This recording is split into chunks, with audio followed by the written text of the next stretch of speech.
Hi, everybody. This is Old Nan. And I want to thank you all for coming. This is the She-Wolves of Winter, Lady Ashley, Lady Steffi, and like I say, I'm an Old Nan. We are doing the 7 second trailer breakdown for tonight. We thank you all for coming. And sit back and, ladies, tell them all about yourselves. Hi, I'm Ashley from the Iron Underneath. So nice to see you all and nice to be back with my ladies.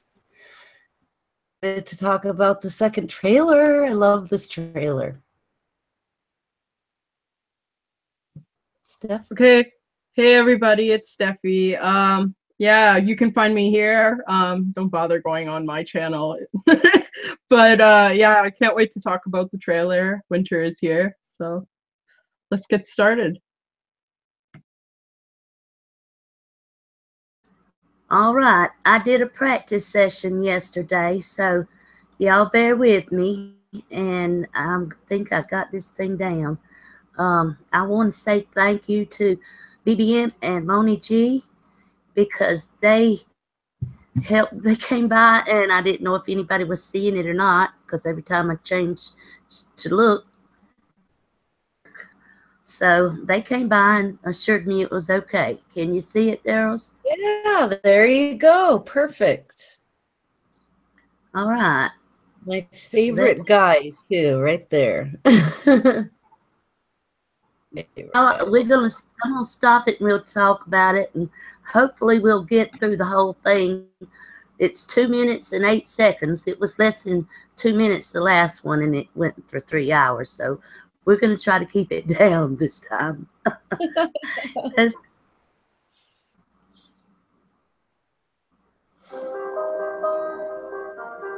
frighten the North or the South. Fight every battle, everywhere. Always. In your mind.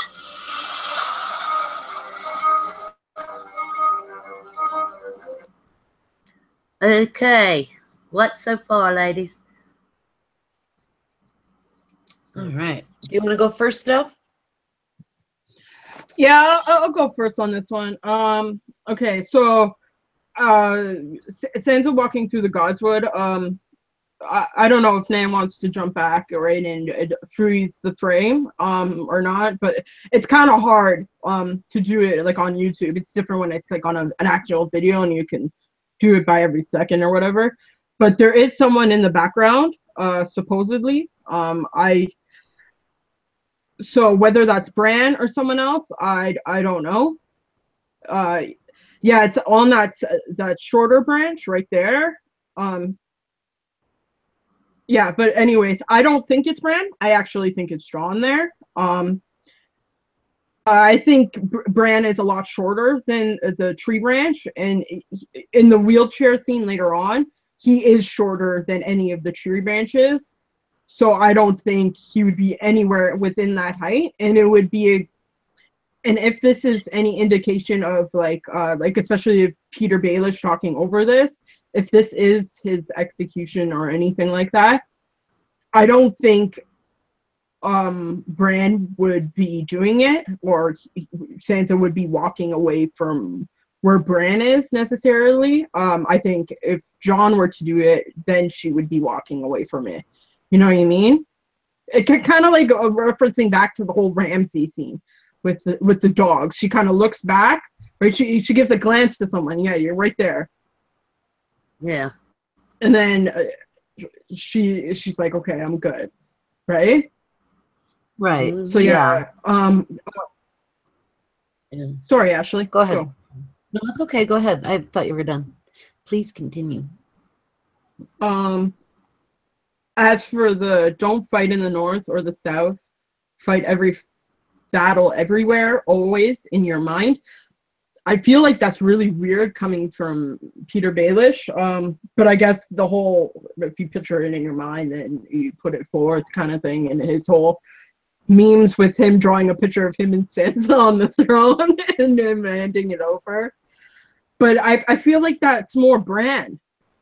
If you're gonna fight a battle in your mind, that would be Bran, and a definite indication of that. And later on, I guess this is kind of referenced with the ravens and stuff like that.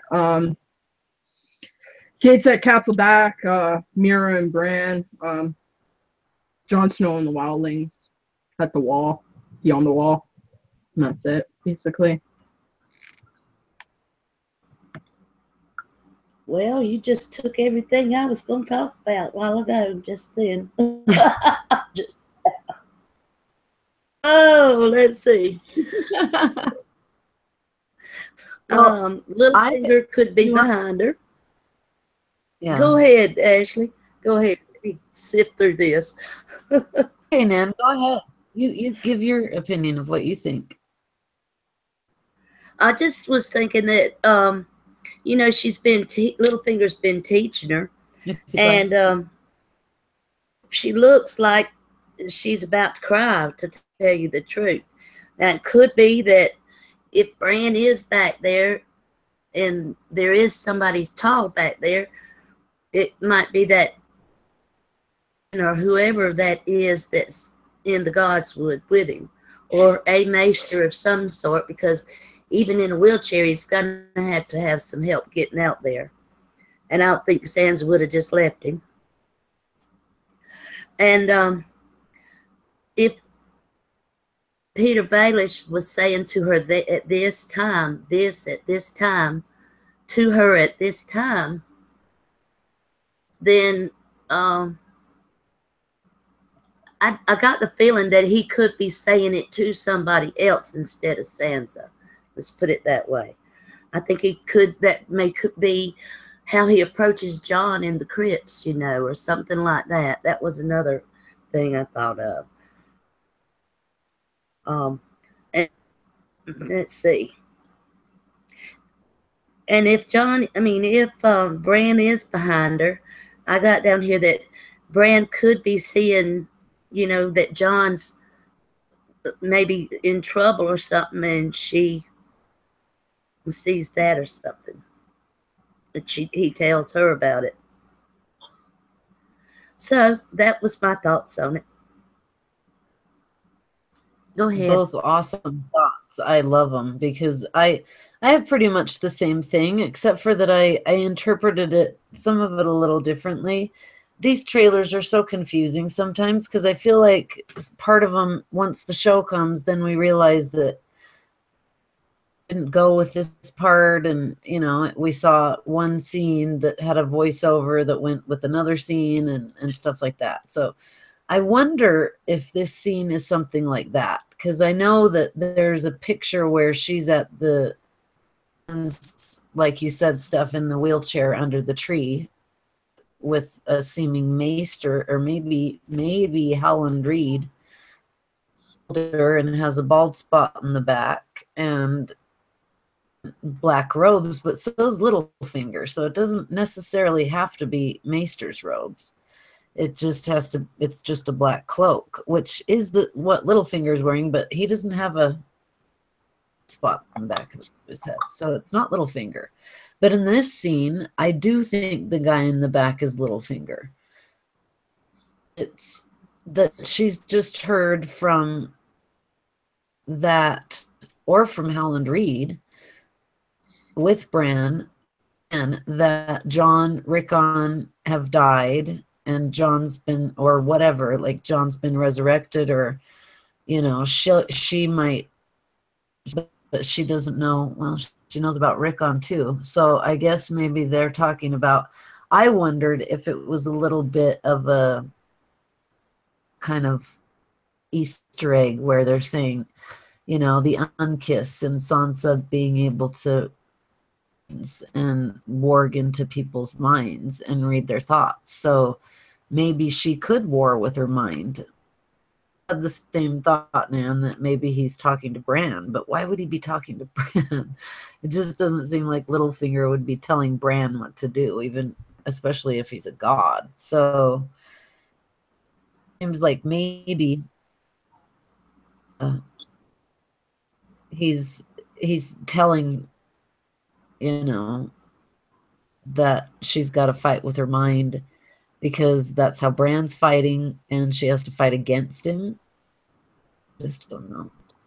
But I think there's two figures in the background. It's pretty much what I had thought about that. Yeah, I'm gonna jump in here too. Like, the only reason why like I brought up the execution is because of her expression. But if it's, I don't know exactly how they do burial rituals in the north exactly.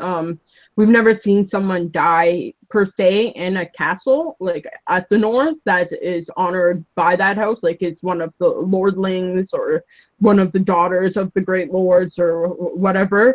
But it could also be someone important who has died and they are burying them properly, if that makes sense. Like, you know how in the Blackwood family, how I forget his name, but he asks for his son so he can bury him near the or underneath the werewood tree.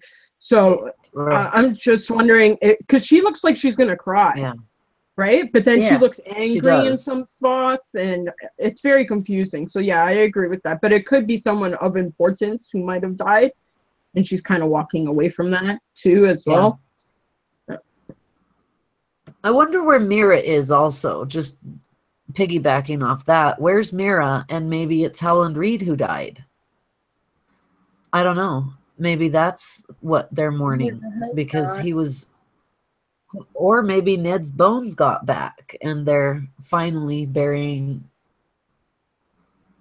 Ned. I like that. Could be that. That makes sense. Yeah. Because they're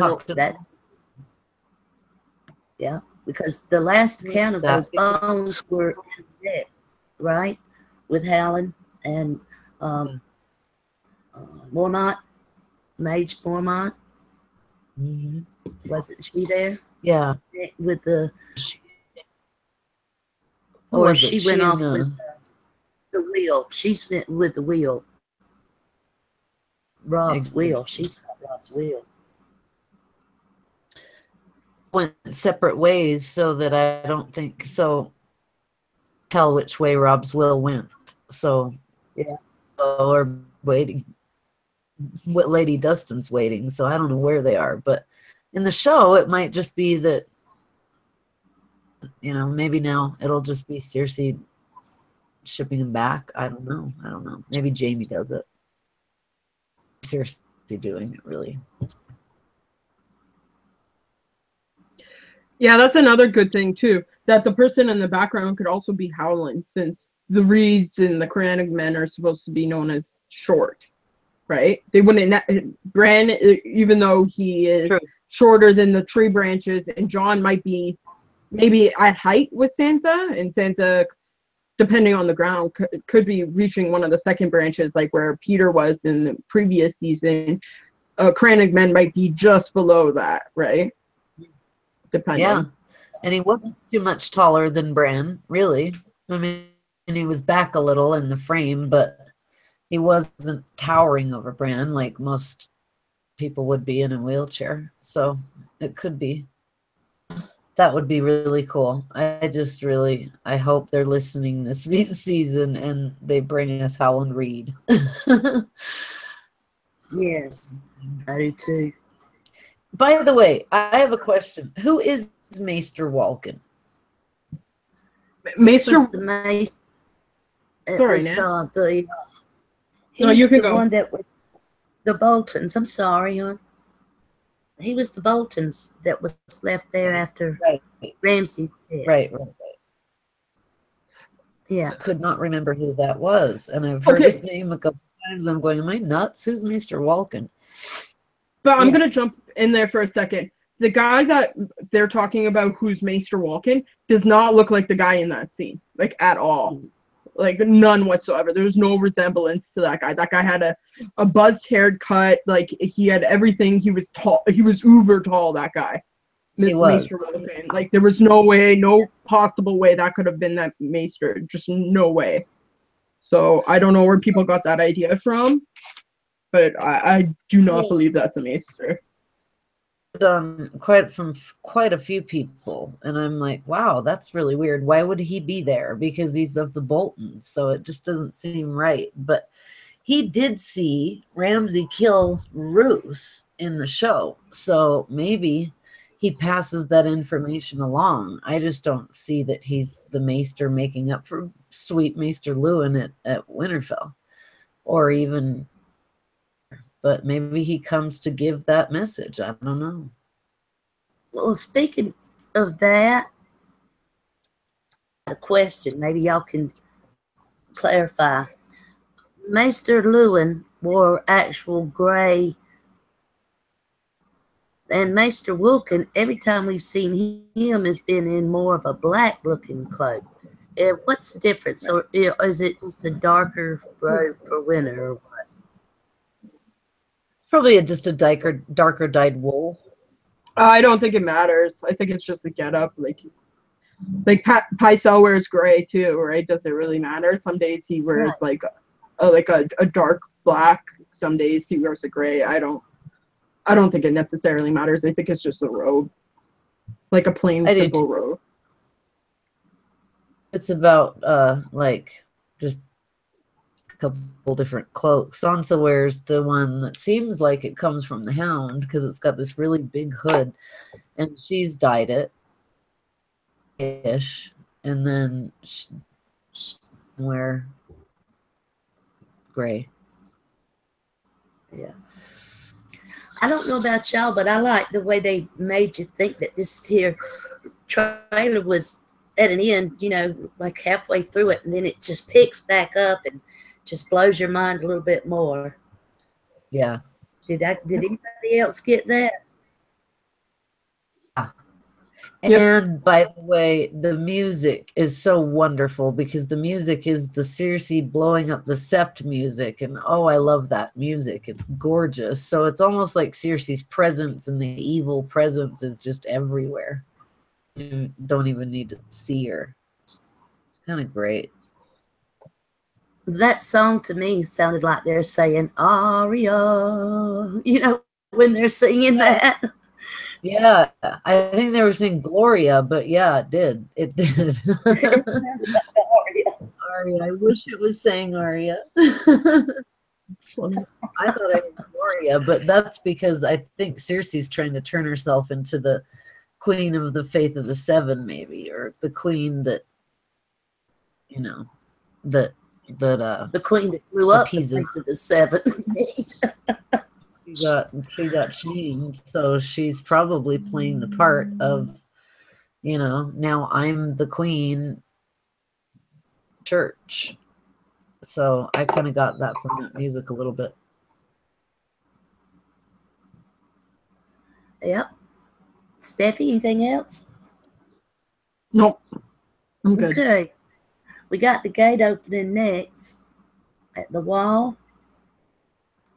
And here, Mira and Bran, everybody agree?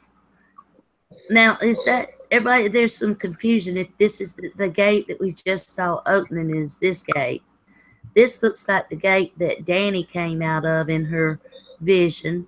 It looks like the gate at the Castle Black to me. Y'all, what do y'all think? Oh, I'll go on this. Okay, so we talked about this like a few videos ago. I don't think we did it on air though. We were talking about Eastwatch by the Sea.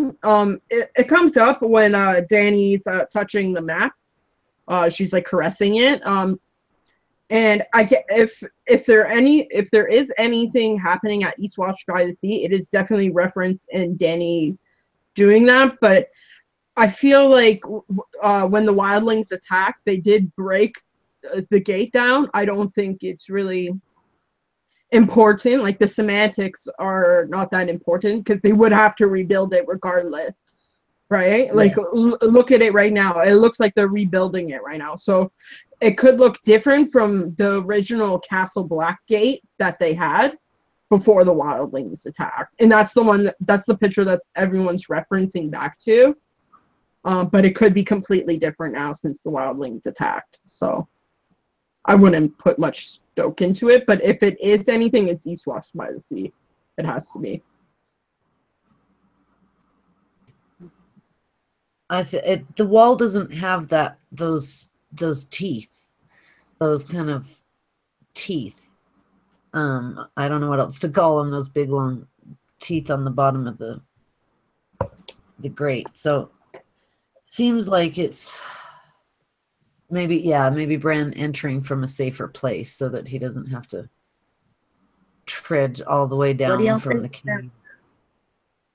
What do you think about the frost scale when he crosses that gate on his arm? The effects. I'm sorry, the what? The frost scale on his arm. I don't think the wall will come down when he passes under it, but will it weaken the magic of the wall, or what do you think? The Night's King's mark on his arm? Yeah. Wow, that's a good question. I don't think it'll bring it down, but it might. See, I feel like, he's at Winterfell in that wheelchair, so he has to get there somehow, but I wonder if he has to pass through the Black Gate or pass through somewhere else through the wall. But yeah, they did destroy that stuff. This is him going through the wall here. Maybe he has to go through I don't know. Sorry, Ashley. I'm reading comments, so I'm making sounds. I should really put on my mic again. It's my fault. Continue. I'll put it on. I'm sorry. And go ahead. I'm just. Oh, how great! Lots of great comments. Okay. Yeah. If he talks to us, Al, we'll talk to him back and forth until we figure it out. Okay. Also. As for the mark on Bran, I don't think it has anything to do with the wall per se, that mark. I think it's more of a honing beacon to where Bran is and to where his powers are. Like if he morphs into a raven or an animal, then the Night's Watch is going to know he's there.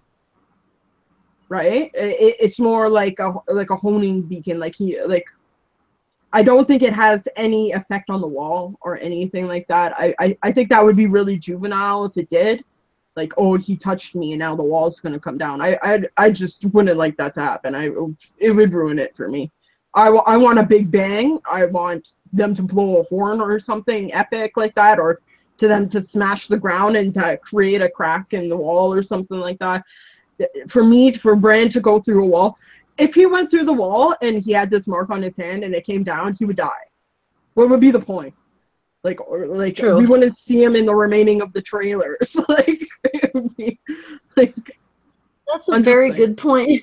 Well, it would come down right on him. Exactly. Well, he obviously made it back and it's still up, but we hope we hadn't seen it since then. But I think that, it's gonna, when it does come down, I think it's gonna be pretty epic, regardless of how it comes down. Either way, but I don't think him just going under it. No, I don't think that that's gonna make it come down. And the wards that was on the cave may not have been the same wards that were placed on the knights on the wall. This could have been a place for them that they came to after the first long night. The cave I'm talking about, the cave could have been a place they came to, and most of their people were dead by then. So, but they still lived on in the trees. So I don't understand that either. But I hope we find out. I have a little idea about that, and I'll tell you later when we get to that part. All right. We'll see what's next.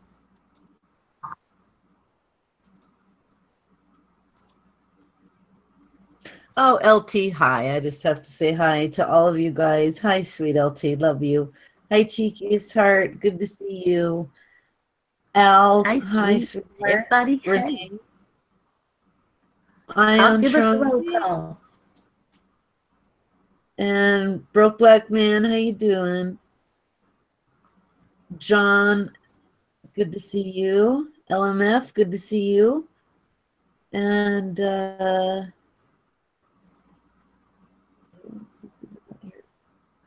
Renee, Tyrion. Yeah, a lot of people are here tonight.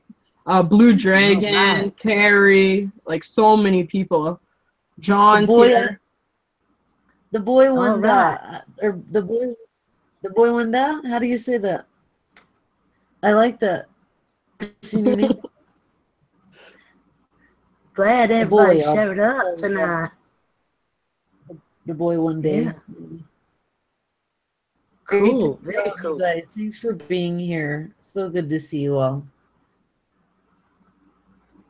And I have to let them girls keep up with the chat for you people. It's first time here. It takes everything I can do just keep up with what I'm doing on this here thing right here. So thank you for putting up with it with me, and thank you all for coming out. Oh, we got John. We got John. Where's he at? My love. He looks frozen. Yeah. It seems like that shot from the top of where he's standing at the top of all the whites and surrounded by him with what looks like Barrick. Torment, yes. Maybe. I don't know. Or maybe he's seeing Bran get to the wall. I don't know. You skipped ahead a few scenes. I'm just letting you know that. Thought so. I was going to say. I sure did, didn't I? Oh, see, I told y'all it take. Oh, there's the other guy back there. There's the guy. Who is that? Yeah. All I figured was a random wildling with some of Torment's friends, maybe. Yeah, maybe. Think? Or his son. I don't know. I feel like it's someone who is maybe he's not important at all. You never know with these trailers. He's frozen, and he's probably just a good stunt guy, and they just threw him in every scene. That's what it is. It's Rhaegar. It's Arthur Dane. Yeah. Well, I think this is above the wall, though. In my opinion, what do y'all think? And John's definitely looking and running from something. So he doesn't. I think this is where they got the backs to each other. Eventually, this will turn into that, or if not. Yeah, I think it is too. I think it's that.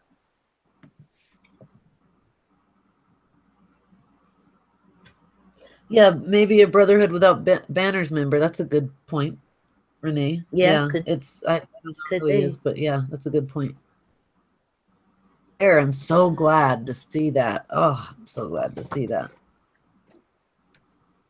Those are some of my favorite guys. I don't think that is Davos in the background there. He's got a beard, but I don't think it's Davos. He's got. I don't think Davos would go. Yeah, I don't think that Davos would go with him. What do y'all think? I don't think so either. I think he would stay back, but Davos is a warrior. He really is. I mean, his god is the warrior of the Faith of the Seven, but he prays to the warrior alone. So Davos is pretty badass. He might be there, but no, I don't think so. I think he's more of the diplomat, the emissary.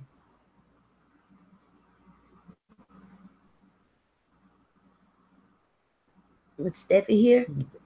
Grab a sweater. Okay. I'm here. We go on? Okay. Davos with him on a ranging out above the wall? No. I don't either.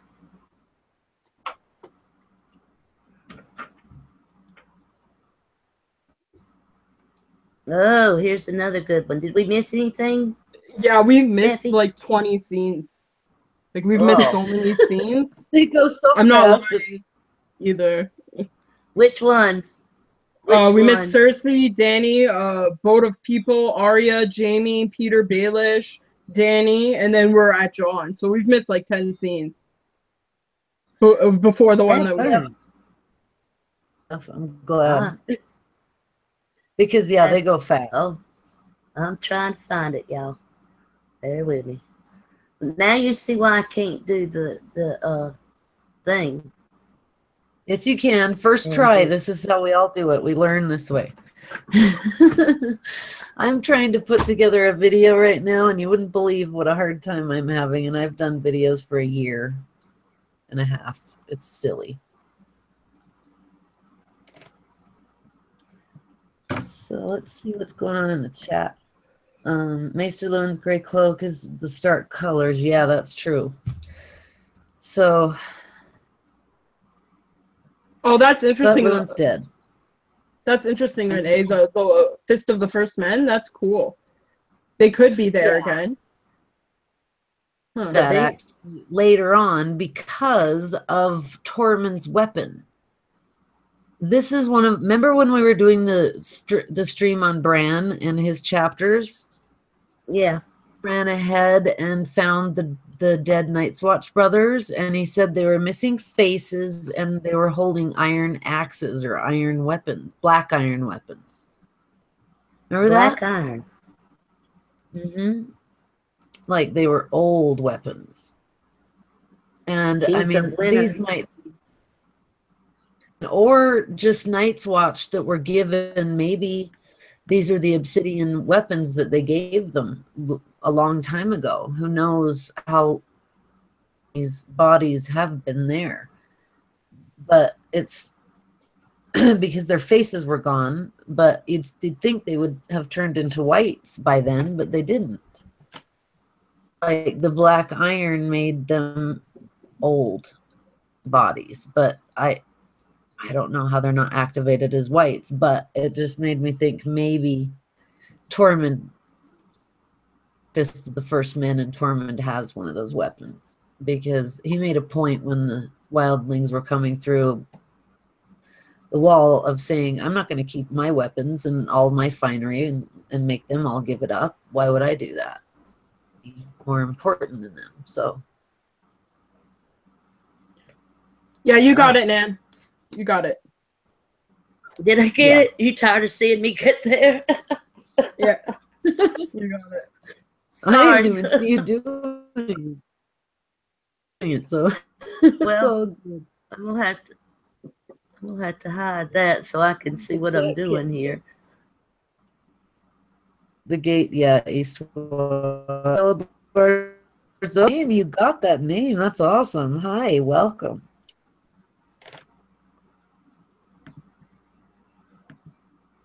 King's Landing, everybody. Gold cloaks escorting somebody. What y'all got to say about that one? You want to go first, Steph? I'll let you take this one. Okay. I think that this is Cersei, like, I think she's told everyone that not the Tyrells, but someone else blew up the Sept, and that it wasn't her. Just let them think what they want to think, because the Tyrells did die in there. So maybe, you know, she thought maybe, I don't know what the small folk think, but maybe it's something, because Bloody Mary, Queen Elizabeth's sister, who killed half of the Protestant, or the Catholics, or the Protestants, and Elizabeth was Protestant, so she married, instead of marrying a man, she was the Virgin Queen. So Cersei's certainly not that. She's more Bloody Mary, and it makes me think she's kind of like getting the masses to love her, and traipsing around with her mountain and her new armor and her soldiers.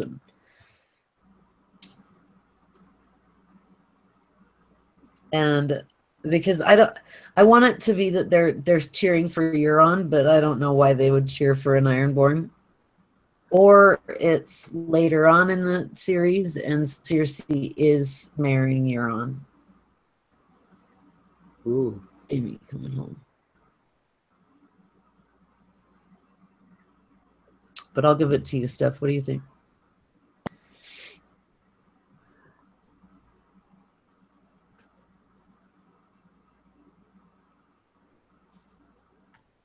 Sorry, I jumped out for like a second. It's like, where'd she go? Yeah, I'm not on my computer tonight, folks. So if anything goes wrong, it's not my fault. Computer had a breakdown. Yeah, it'll be a while. So for the scene, I guess I'll jump in now because I jumped in already and interrupted everything. For me, okay, so the next scene after this, I don't know if Nan, if you want to play it quickly because it's a short little scene, and it kind of buys into what I think this scene is. Go on. Yeah, okay. That scene. Okay, so of Cersei in the dungeon, the last time we saw Cersei in any dungeon was with Septa Unella and the Mountain. And I feel like if you're gonna pin blowing the Septa on anyone, it's gonna be an evil Septa that you're gonna pin it on. And I think that's what's going on right there. They're dragging Septa Unella through the streets of King's Landing, and the crowd is going nuts. That's what I think is happening. I think that's how, and that's what Cersei's looking at there. I don't think she's looking at a beaten, broken down Septa Unella, and she's like, I know what I'm gonna do with you. Right? That's what she's thinking. That's perfect. Because she did say, my face will be the last face you see before you die. He's going to make her suffer. Yeah. That's true. I also noticed, which is, that was rad, Steph. Awesome. I when I was doing the video that I'm working on right now, I put a picture of Aerys screaming "Burn them all" in there, and I realized that his hands were on the Iron Throne, and he was doing that same thing that Cersei's doing with that look on her face, like she's really pissed off. And his hand, he was going "Burn them all," and his hands were lifting up just like that. So it's almost like she's saying that, or threatening someone, or telling Jaime that he's got to stick with her, something. But it really mirrors Aerys in that "burn them all." It's weirdly. I think that's the room with the dragon skeleton, because over here that looks like the dragon skeletons where Arya hid and heard Illyrio and them. And I think maybe she's heard about Dany. Yeah, I think maybe she's heard about Dany and all that, and she's checking it out, got somebody, you're gonna go look at these things to kind of see how big can these things get, because she was told they were small, at the end. So if Drogon is comparatively as large as Balerion the Dread, then he's gonna be huge. And if he's still got another season, as they do, dragons do, he's gonna be even bigger next season. So that's what I was thinking. They got the ladder over here. I don't know if you can see if it's in this one or where, but you can actually see the stairs going down on this side. Yeah. She's gone underground in the castle. Maybe she's not safe. It's there. Yeah. Yeah, I was thinking, that to me looks like a dragon skull right there on the right-hand side of the screen there. Yeah, you're right, Nan. That's definitely under King's Landing. Under the Red Keep. Yeah. Yeah, under the Red Keep. I mean, yeah, and that ladder is exactly like where Tyrion came, you know, snuck into Tywin's room. So Ara snuck around. So Yeah. maybe she's Yeah. finding all the secret passages. She's so paranoid. She's like Ares. She might just go find all the little secret passages and go check them all out herself this time to make sure nobody get. Yeah, I had the same thought with you guys with that scene, right? The only reason why I tied it like Unella into that Cersei because she popped up right after that. Yeah. But Oh. that scene, yeah, it's definitely where Arya's been with Varys and Illyrio. The thing that gets me is why would Qyburn risk telling her about the secret tunnels? Like you're talking about, he has the children now, right? He has all these little birds going into these tunnels and hearing conversations. Why would he let it leak all this information? I don't think it's useful for him, and I don't think, even if Cersei does magically find a reason on how to kill dragons, I don't think she has anyone that is competent enough to go up to a dragon and kill it. Let's be honest. Jaime's probably the only one, and I think Jaime's gonna flip. I think Jaime's he's gonna see what's right is right, and he's gonna flip sides very soon. He's gonna see Tyrion or whoever, and he's Brienne possibly, and just go. He's gonna just ditch her, especially if she marries Euron. There's gonna be no way. I agree with that. If she marries Euron, that will be the straw that broke the camel's back for Jaime, I believe. It would, because Tywin was always the one preventing them from, you know, really being together, and it's now, and him being the king, part of the Kingsguard. So now it's like she's free to do whatever she wants. She's the queen, so she can marry Jaime just like the Targaryens do. But if she doesn't, he's leaving for sure. Yeah. Yeah. To see. Waiting for it. This is really great, actually. Somebody's cheeky Astart reminded us, lovely enough, that the Sand Snakes are coming back. Their jobs allowed them time to film. But that I was actually wondering is if somehow they've taken one of the Sand Snakes, like Ilaria, prisoner, and that's who they're taking down that's who they're leading down the street. And somebody mentioned that in the chat. It could be, because we do see her in chains. We do see her in chains later on. Right. And welcome, Blue Dragon, and thanks for saying that, because, you know, the Sand Snakes did murder Marcella, and so she is going to figure out a way to blame things on Dorne and get back at them for Marcella. Ilaria.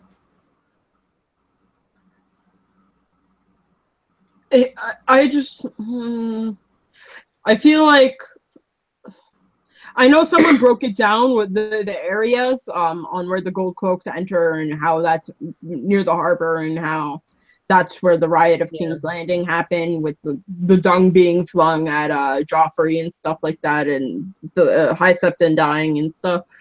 But for me, I feel like it would take a lot of work for it to be amped up that much. I feel like there has to be like a sort of pathway to it, right? Like, how do you trust Euron? Euron hasn't been even in there. Like, how do you trust this guy? Like, especially as a commoner. Like, you obviously hear stuff of your noble people that have been around for decades and stuff. But Euron was kicked out, left, and now he's coming back with prisoners that are bastards. Like, it seems really weird to me. Like, I feel like there wouldn't be clapping. I'd be like, who is this broad? Yeah. You're right. Like, yeah, but you know, he's pretty charismatic. Now, what if he see that fleet of his, and he comes with pulling his prisoners, saying, "These people were coming to slay you," and stuff like that. I heard, you know, I've heard all kinds of stuff, but that made sense because he's supposed to be charismatic. If he's coming in, he's obviously had to have sent some envoy ahead to let them know, you know, that we come in peace or whatever. So yeah, like that. Seriously, giving, this is like a propaganda campaign where she's trying to shift the blame onto everybody else and trying to be the evil queen of all time, like our current administration. But really, it might be her just trying to convince the people and make them fear her enough that they for every win. I think they already fear her. I think everybody in that city fears her. Yeah, if they know what she's done, they do. If not, they see her as a naked queen, debased, walking. Yeah, I'm gonna jump in there for a second. Okay, I don't care what D&D say. Euron is not charismatic at all. They failed epically in his casting. So what is he gonna do? Grab his dick? Like, I'm sorry to say that, but it's not my cup of tea. It's not that charismatic. He's not my politician. So yeah. As for Cersei, you're talking about I believe it was season 2. The Battle of the Blackwater was in season 2. Yeah.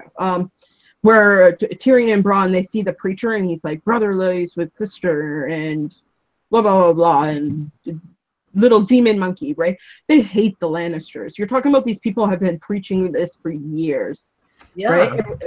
Like the only hope that the Lannisters or Cersei technically had was with Tommen and Marjorie, right? So regardless of who brings in who, I don't think it really matters. I feel like the moment the people become smart enough, they're gonna rip her to shreds anyways. Especially with Dany being the person that she is and being free the slaves, like I feel like that's the way it's gonna go. You're worried about armies, you should be worried about the commoners, and the commoners know too much already right now. Her kids were her kids were bastards of incest. They know that they usurped the throne. They would know that. I mean, I think they would. And you're right. Euron is not Ironborn. The people know is that the Ironborn are not someone that they want to be around and welcome into their town. So all they've known is hundreds of years of the Ironborn raiding. So Euron. Yeah. Unless, I don't know. I heard the actor actually, Pilu Asbæk.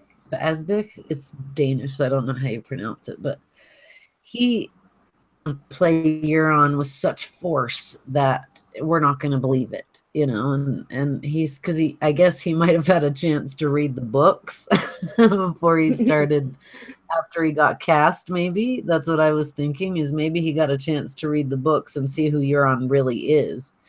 And then went, oh God, that little crown was not good. And then you hear all this stuff in Hollywood. You do. There's no way to get around it. You hear the bad stuff about your role and how you played it. So if everybody's as down as most of us are on Euron, then I'm gonna play him with going to be evil. I think is what he said. Yeah, they say that he's supposed to make. He's supposed to make.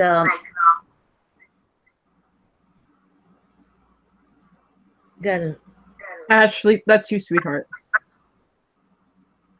He's supposed to make. Euron's supposed to make. Ramsay looked like a puppy, a sweet little puppy dog or something like that. That's what I heard. Anybody there? We're here. Hello? Okay. All right. Yeah, I don't care for Euron. I'd be happy if they just kill him off this season, honestly. Like you screwed him up. If you can't afford $1 eye patch for him, like get out of here. Just like you screwed up so much already. Like, Thank you. I like to show people. I just hate, like, passionately hate certain aspects. I'm with you there, babe. Totally. Yeah. Got this incredible character, and you're on Greyjoy, Crow's Eye, and he's nowhere to be found. This is not Euron Crow's Eye. Well, you got to take into account the writing that he had to do what was in the script.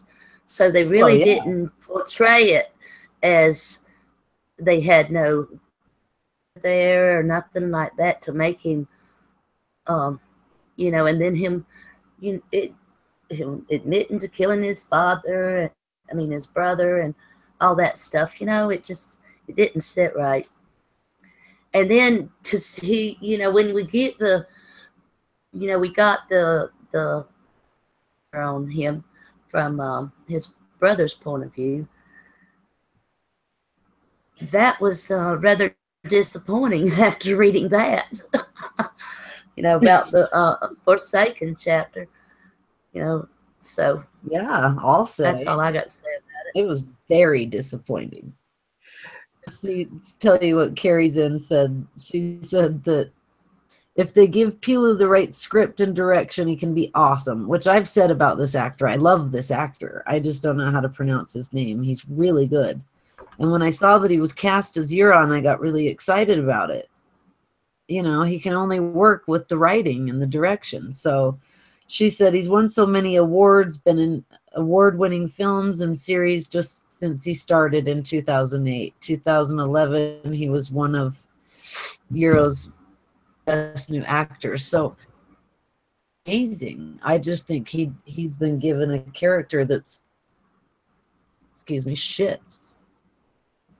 Yeah. And you know, I mean, that's just the TV portrayal of it, you know, and he can, like I said, he can only do what he's got a script for, and there didn't seem to be much leeway in the script that he had to do much badassery, as you say, you know.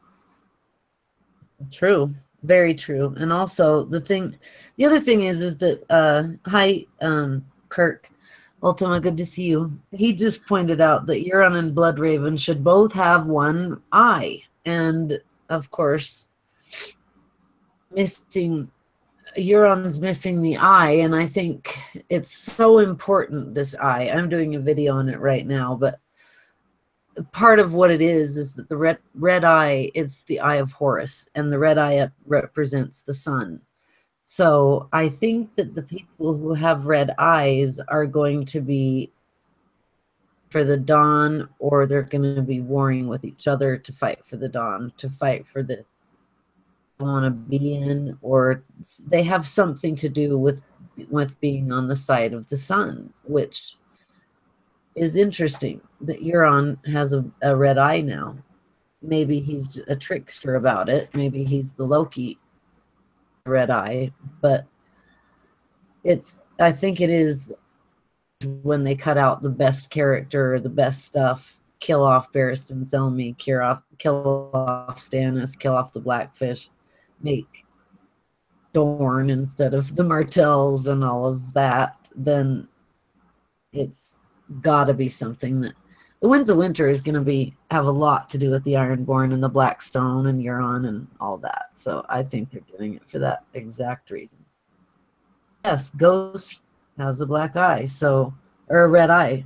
So that's two. He's red-eyed and white, so he's the sun and the moon.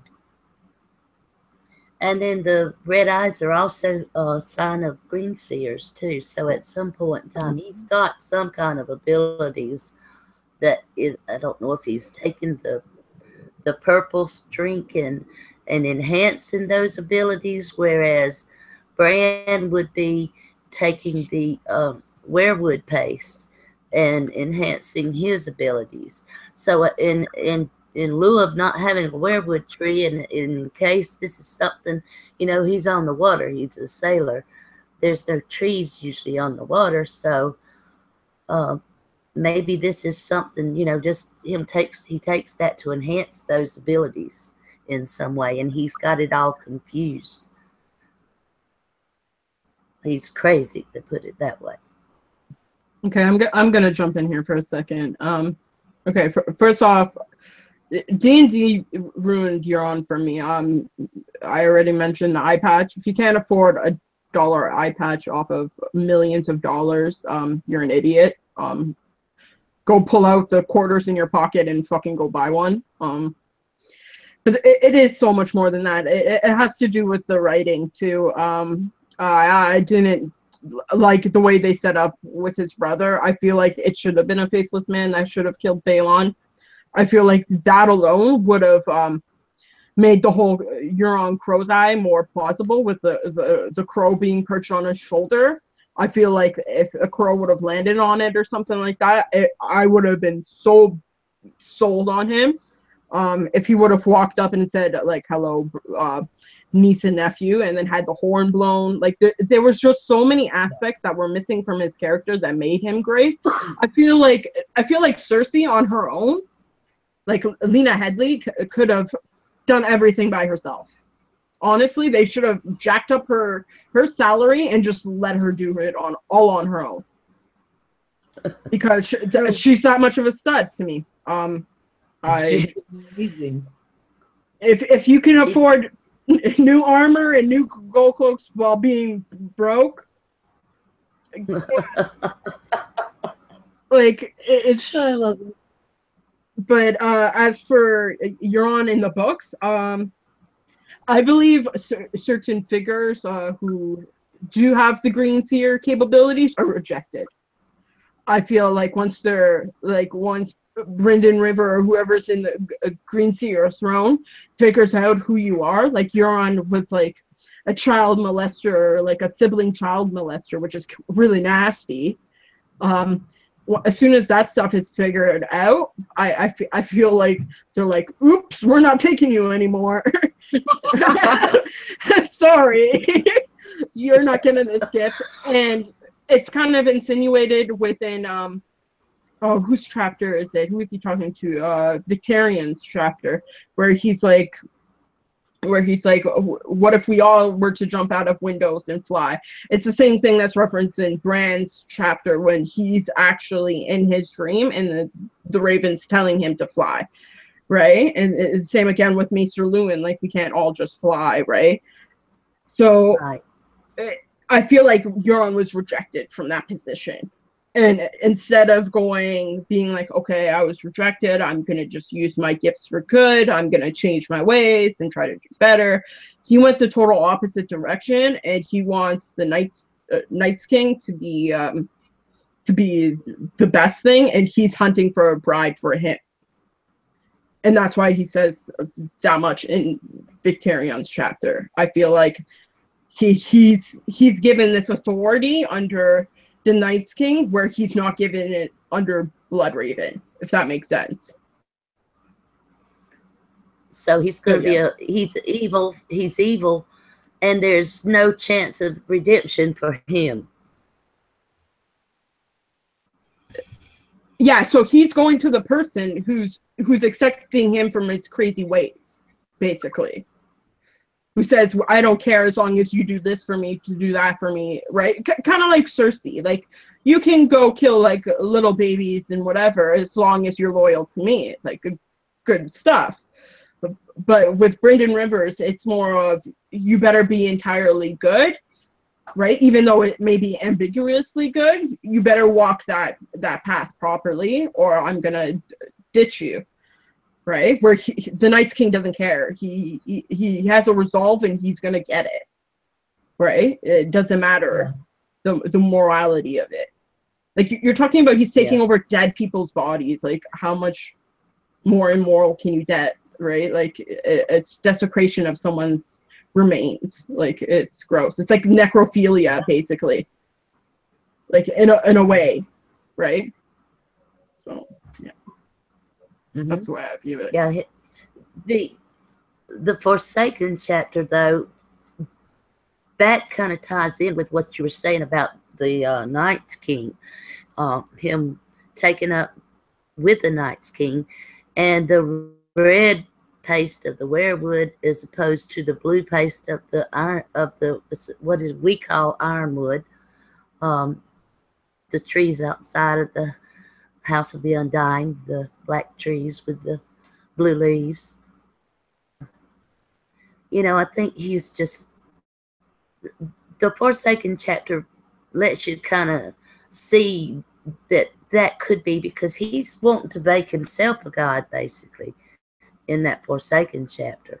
So my way of thinking, yeah, he's really messed up in the head, and he's, yeah, I don't know, say on him. I just want to say that Mother of All Dogs just said something really cool, that Euron could come in and wipe everybody out and take the Iron Throne, and that for might not be what they're cheering for, but it might happen.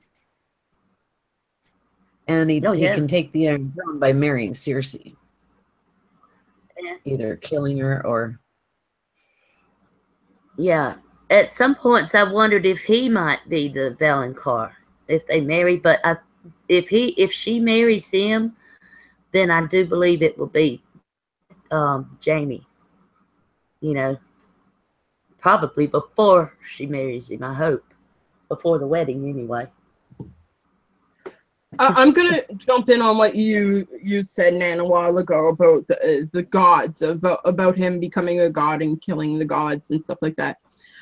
When Craster speaks, he talks about getting right with the gods. He pluralizes them. So the Night's King isn't just a sole god. It's kind of like Green Singers, right? Like there once were many, but there is only one now.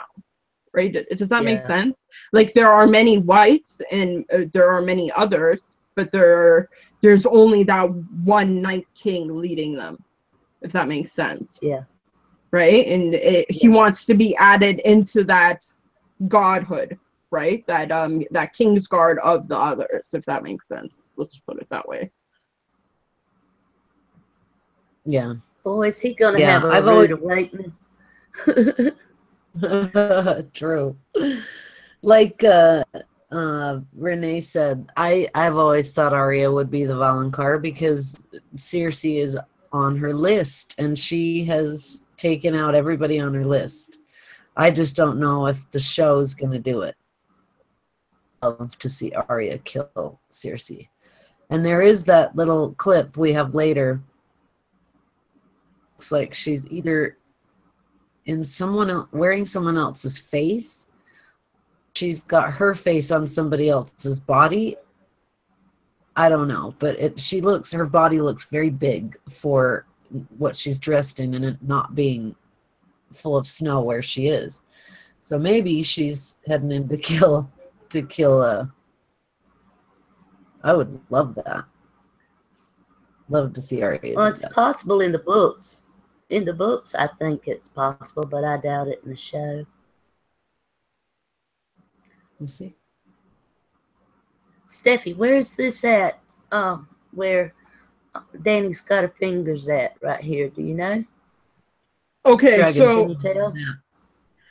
in the other promo, we get Dorne is at the other end of the table, so at the far end, the way Dany is traveling within the video. So right now she's at the north end. To me, that seems like right below before the wall. You see how there's like a little crack in the wood right there, and basically that's supposed to indicate the wall. And to me, the knocked over castles are Last Hearth, which is the Umbers, who declared for Roose Bolton. Carhold, which is the Karstarks, who declared for Roose Bolton. And the Dreadfort, which are the Boltons. So if Stannis left Dragonstone before this, he knew he couldn't ask any of them for help. So he just knocked them over. because they went against Ned Stark's word and yada yada yada. So he just knocked them over. Like he knew he couldn't ask them for help. Because those are the areas where they're supposed to be. It's supposed to be the last river that goes up kind of to the wall. Yeah, and then it's supposed to be those 3 castles there. Yeah. Cool. That could be foreshadowing. No, it's already happened. Like the Umbers and the Karstarks and Roose Bolton, those houses are already fallen, technically. I don't know if the Umbers or the Karstarks were even at the last thing where they declared Jon the White Wolf. I don't know if they were there. I think they killed them. I think the family's dead. Those families. I think so too. They weren't at the King in the North. Which ones? The Umbers and the Karstarks. The major. No, but I think their children are seen in this further on in the trailer, though. I just think so. In that one, or the last trailer we had, with that girl with the red hair and the boy. So I think their children are still alive, and I think that's going to be a source of contention between Jon and Lyanna and Sansa. So, Alice Karstark or whatever. Yeah, you're right, Nan. Oh my God. Who you're talking about? Yeah. Okay. Yeah, Alice Karstark, because I did that video on the importance of Alice Karstark, and that's just based on the book, and we know that she's in the book. You know what happens, and she's met Jon at the Wall, and she's married the Magnar Finn. So, they have to work this out on the TV screen in some way, and that's what we'll find out this year, I suppose.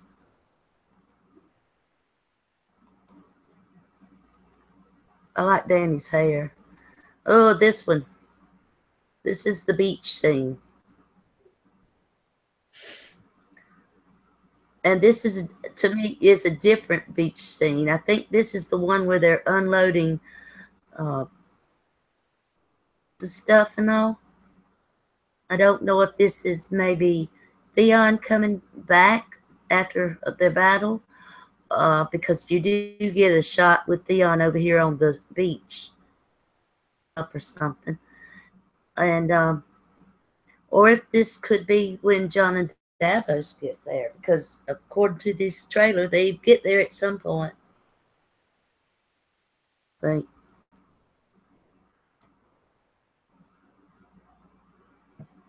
I'm gonna admit this. I don't know. I'm not gonna take a guess. I obviously someone's greeting them. Someone zoomed in on the picture. I found the zoomed in picture version, and Varys and Tyrion are walking towards them. So whoever they are, they got to be important. But everyone else is blurry in the picture. I don't know who it would be. So it's got to be Dragonstone. Maybe the other side. Yeah. But I don't know who it is. Ashley, what you think?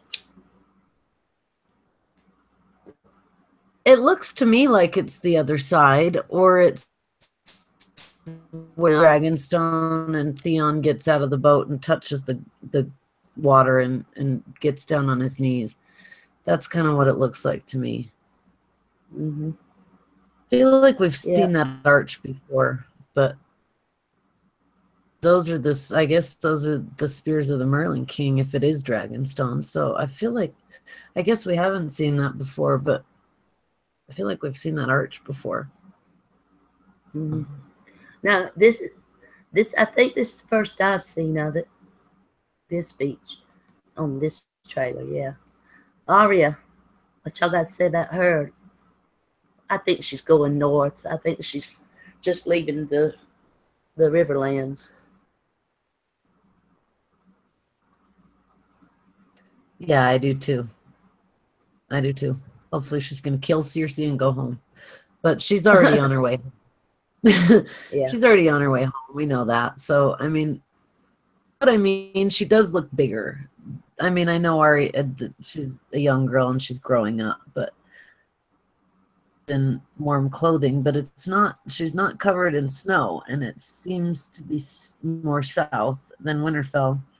I just think maybe she's looking at all the ships coming in. I don't know, but I mean, Needle's right there on her hip, and she's gonna just run into the Hound, and it's gonna be her going back to Winterfell, maybe even with the Hound again. Yeah, I'd like to see them. Go ahead, huh? I find her face really tanned. I know that's weird. Nan, just talk and let people see this tan face. It's weird to me. Yeah, I agree. Nan, please talk. Oh, well, I was just saying, you know, she's still got a lot of phrase down there, so, you know, she may stick around for an episode or so. Yeah, you see her tan face, like, it's weird, right? Like, it's not just me, like, it looks obscenely tan, like she's been in Dorne, like, chilling for like a month and getting like an awesome tan. So for me, or she's dirty. Yeah, I feel like she's been in like King's Landing for like a little while before heading north. That's what it looks like to me. Yeah, so I don't know what's going on, but I don't see snowboarders with a tan like that. I'm sorry to say that. You can say you get burnt from the sun and stuff like that all you want, and you have to put on sunblock while snowboarding, but no, you don't. I live in Canada. I should know. See, I know that from being an actress, is that you go out in the hiatus and you get a tan and they're like, oh my God, what have you done? You know, it's like the most evil thing. So you really can tell. But this has to be for a reason. I mean, you can almost see splotches of dirt on her cheeks. So yeah, she's there's a cool idea from Renee again that says, I think Ariel wear Jaime's face, perhaps as Cersei's about to take a sip. She notices that his hand isn't missing, but also that really a cool idea, because if not Catelyn, somebody has to play Lady Stoneheart in this. They have to, and if it's gonna be different, but that's a cool idea. And I also like, that is cool. Saw another one that said that, looking at John right here at Dragonstone and going, oh my God, there's my that would be cool for Cersei to look up and see Jaime with two hands. It would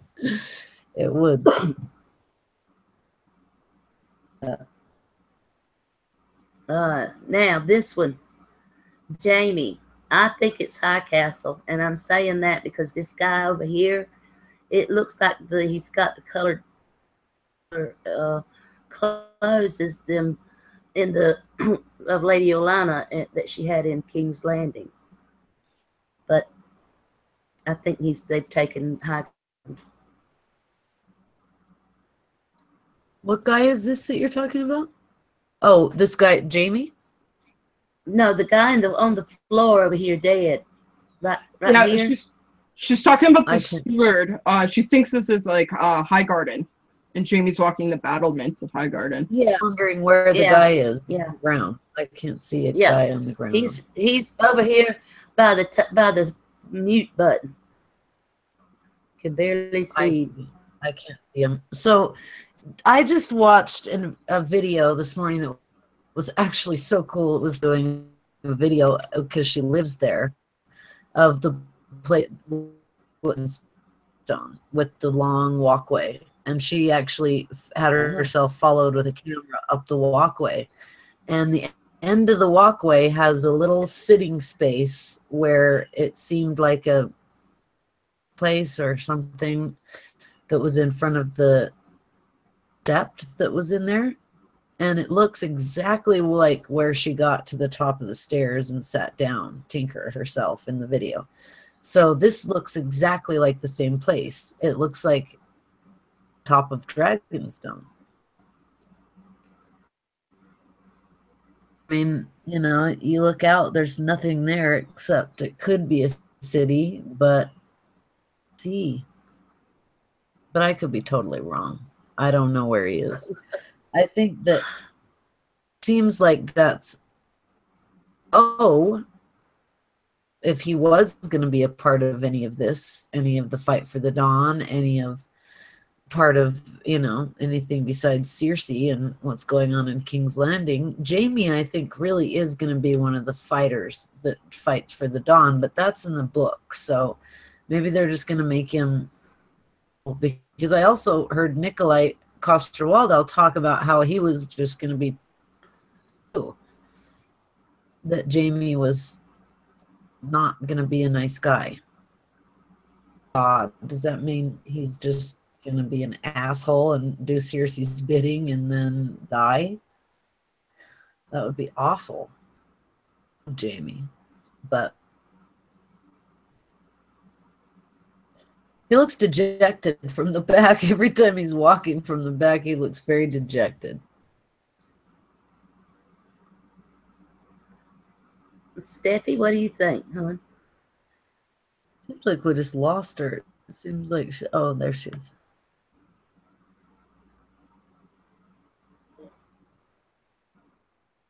Okay, I'll jump in with this scene. I'm sorry. The mouse is really clicky. I can't do anything about it. Okay. You're not in your okay. Yeah.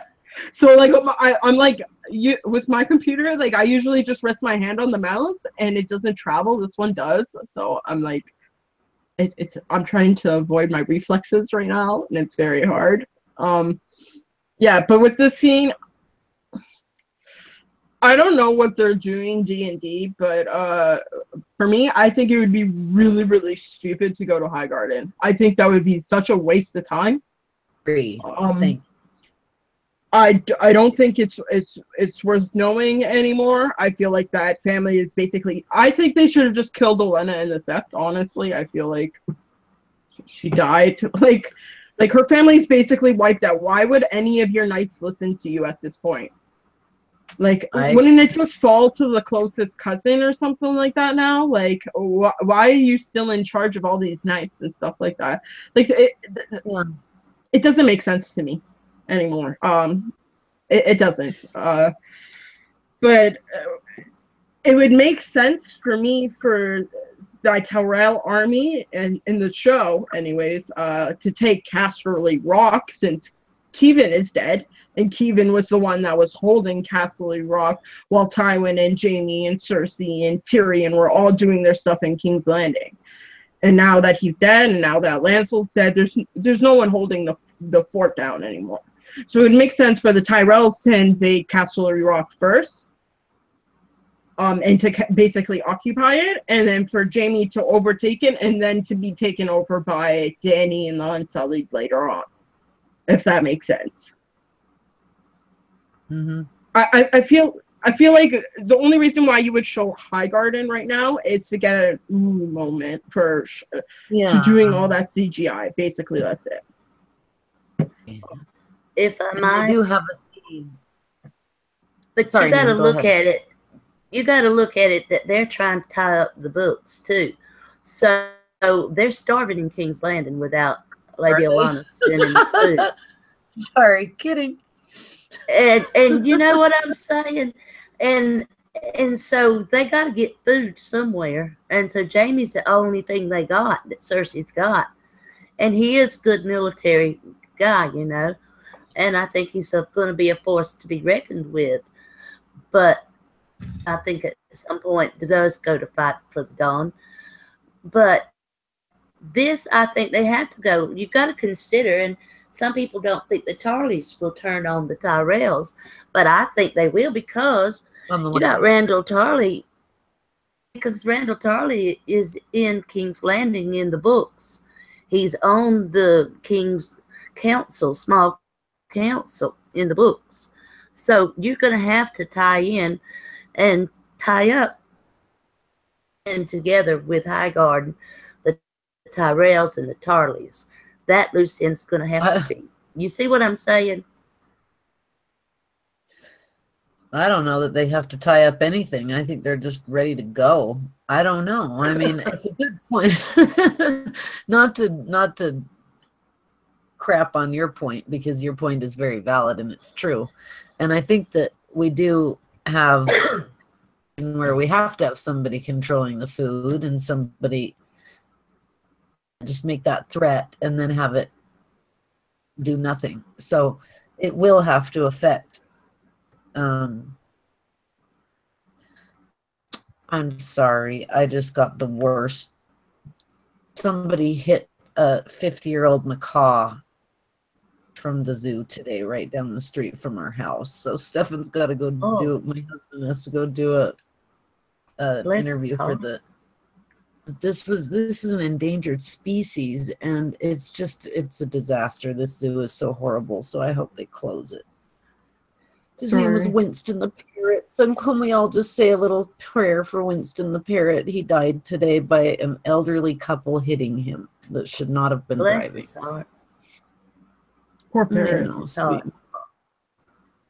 So sorry. Good luck, honey. So anyway, I just think that, yeah, we do have to see Highgarden because we have to see, and we do have those pictures of Highgarden in the background. And, you know, it's gorgeous. But and like I said, we do have to have that threat carried out that I can control all the food. And Randall Tarley is the leader of the Tyrell army. So it makes sense that he would become the leader of the Lannister army, being released as Lord Commander. So now it's kind of weird. I don't know where Randall Tarley fits, really. He doesn't have Mace Tyrell to contend with anymore either, so that makes it easier for him. Okay, I'm gonna jump in here. The D&D aren't worried about the books. I'm sorry, Cynthia, but no matter the way you try to sell that to me, they don't care. They got their money. They're happy campers right now. They're sitting all high and mighty. They got it made for the rest of their life and their kids' life and their great grandkids' life. Like, and one of them married to Amanda Pete, so can't lose there. Yeah, like, so they're not really concerned with the books. They're concerned with basically giving George his final like thumbs up. Like, I guess the way I look at it when it comes to George R. R. Martin in the books, he is the luckiest writer on the face of the planet right now. He's seeing his work done before he writes it. That's it. He's getting ideas, he's getting opinions, he's getting everything before he even finishes it. That's it. That's all he wants out of this. Well, he's probably getting more than he wants. But that's good for a writer, though. He's seeing how smart people are, which is great. It makes him work harder, right? It's probably like a really good thing for him. Like, he's probably like, oh my god, I gotta find a new mystery for these people to enjoy, right? He's probably getting kicks out of it. But he is. Yeah. So when it comes to Highgarden, though, the Tyrells have the biggest host outside of the Lannister army. There is no way the Lannister army right now is going to take Highgarden. They admitted that since season 3, season 4, season 5. You're talking about like 4 seasons now. Like, they have the biggest army. You're not getting rid of them. Like, why are you even attacking them? Like, it doesn't make sense to me. Like, and especially if they have any inkling that Dany's dragons are on Dragonstone already, you're an idiot. You're a straight up idiot. Why are you taking Highgarden? As for food, they have the Riverlands. Now, it doesn't matter. It's already too close. The commoners are going to starve. Peter Baelish already admitted to that. Like, it's too late. It's too late to harvest anything. Walder Frey already admitted that. Captain admitted that seasons ago. It's too late. So you're talking about you're going to send your Lannister army against a Tyrell army to basically have a battle that's going to destroy the food anyways. It doesn't make sense. Like, most of these battles in the books never take place right before winter. If you like, when you open up the A Song of Ice and Fire book, most of these never happen in winter or right before. It's usually in the midst of summer, right? Like right at the beginning of summer. Like, so these people have time to get over this and to repair themselves a little bit. So it just seems nonsensical to me to just do all this stuff. Like, I don't get it. She should have died in the Sept. Why did you warn her? Like, I love Lady Olenna. I find her comic relief amazing. I just feel it would have been a bigger loss with her in it too. I feel that. I didn't really care for Loras. They screwed up his character. That's beside the point. I love him. I love that actor, but yeah, I know what you mean. Loras was a badass warrior, so yeah, they made him a little weak. But somebody John's mentioning that there's a cousin of the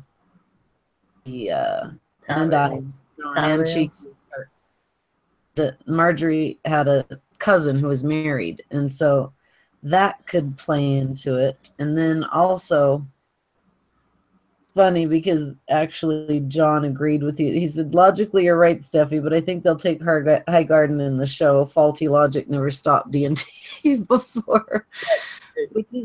That's true. But something just came into my mind. Didn't Littlefinger try to squirrel away the food, or was that just in the books? Yeah, he did. He did. Just in the books. Just in the books. It was just in the book. So now it's squirreled away at High Garden. We may find out that before the show's over with, though, that he did have them in the show, too. There he is, creepy man. You know? Yep. True. And yeah, that's true, Black Man, that maybe they wanted to keep alive so the Lannisters can kill her personally. Joffrey. But you know what, though? Go back to the other one. Yeah, the Lannister army by themselves would not have a chance against the Tyrells. But if you put the Lannisters and the Tarleys together, then they might. Because, you know, Randall Tarley's supposed to be one of the big, you know, to do. He's the only one that defeated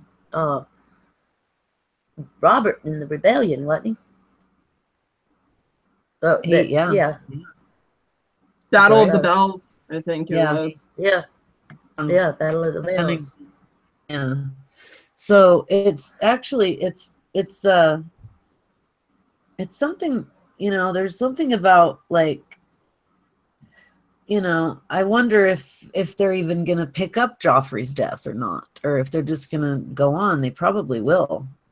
So they probably will. It'll probably won't matter. It'll be, if they blame it on anyone, it'll be Sansa and Whitting. They've already blamed it on Sansa and Tyrion because Cersei wants Sansa's head. And this Littlefinger in the crypts here, we talked about that the last time. But what he was saying at the first of it, you know, about fighting your enemy, don't fight your enemies in the north and the south. I think that could be what him saying that, trying to talk to John at some point and telling him, or someone else for that matter. But I can see him saying it to Sansa, but it seems to me like he's going to try to give John some advice, and John's not going to want to hear it. I don't know. Not from Littlefinger, for sure. Not from him.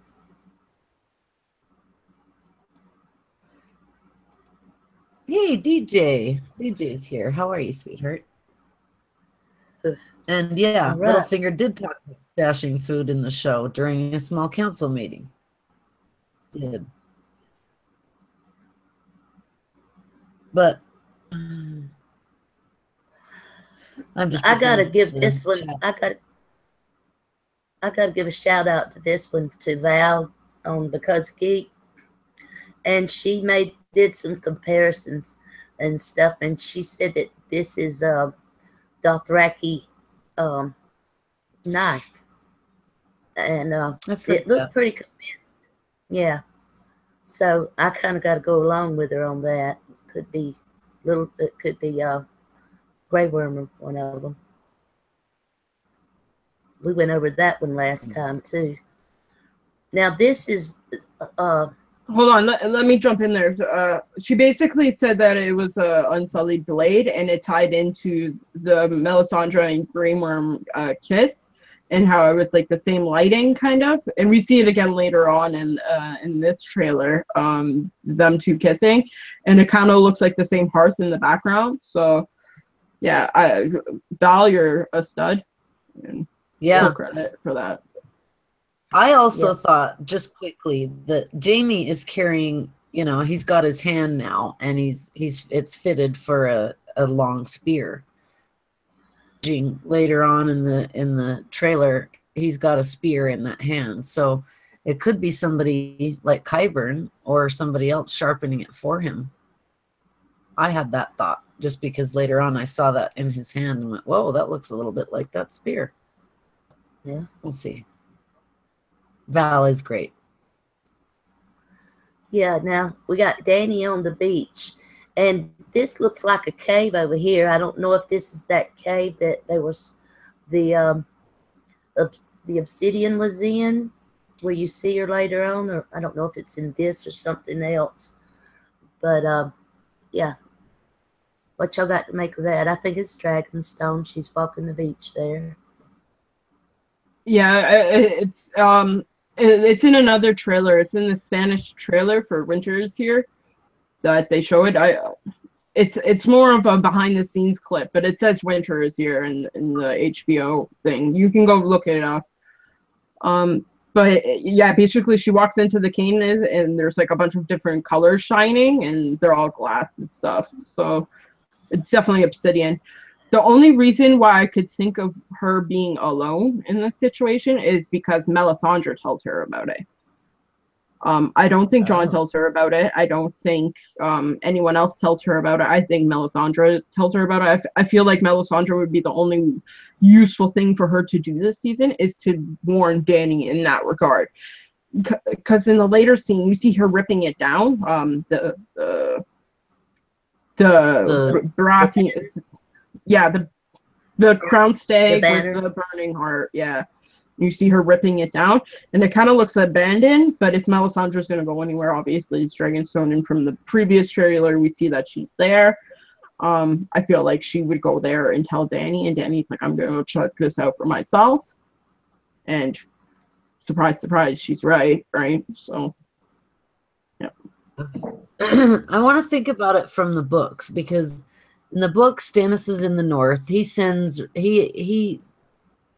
Loras gets supposedly hurt so badly that he's almost done, and that's what Oren Waters tells Cersei before he steals the royal fleet. So I think that in the books, Stannis has Storm, the bastard from House Cairn,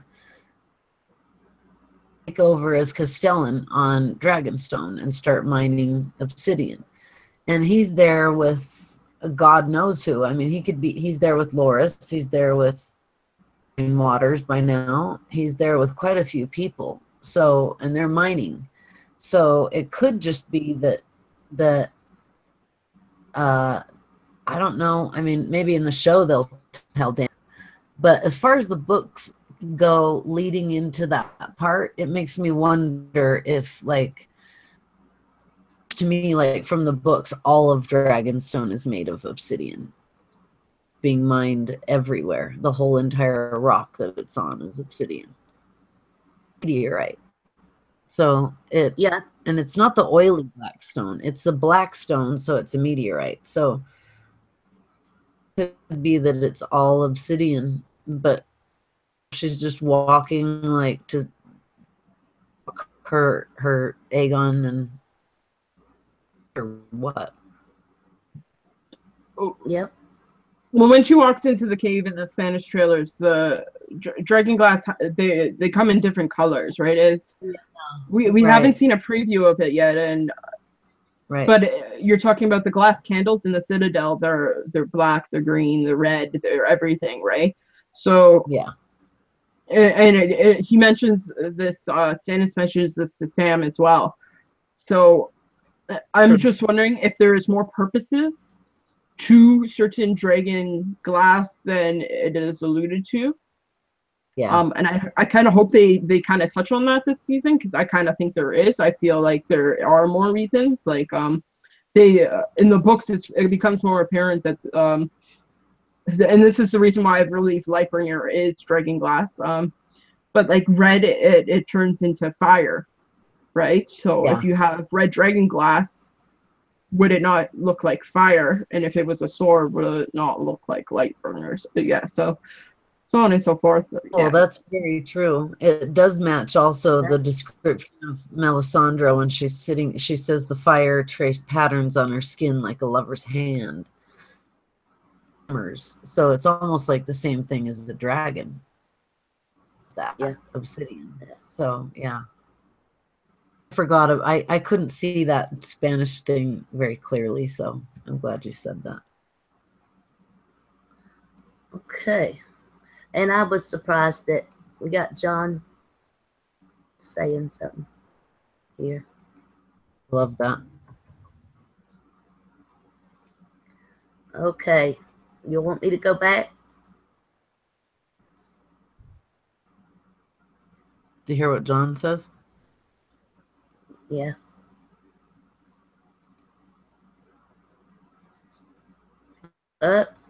Sorry.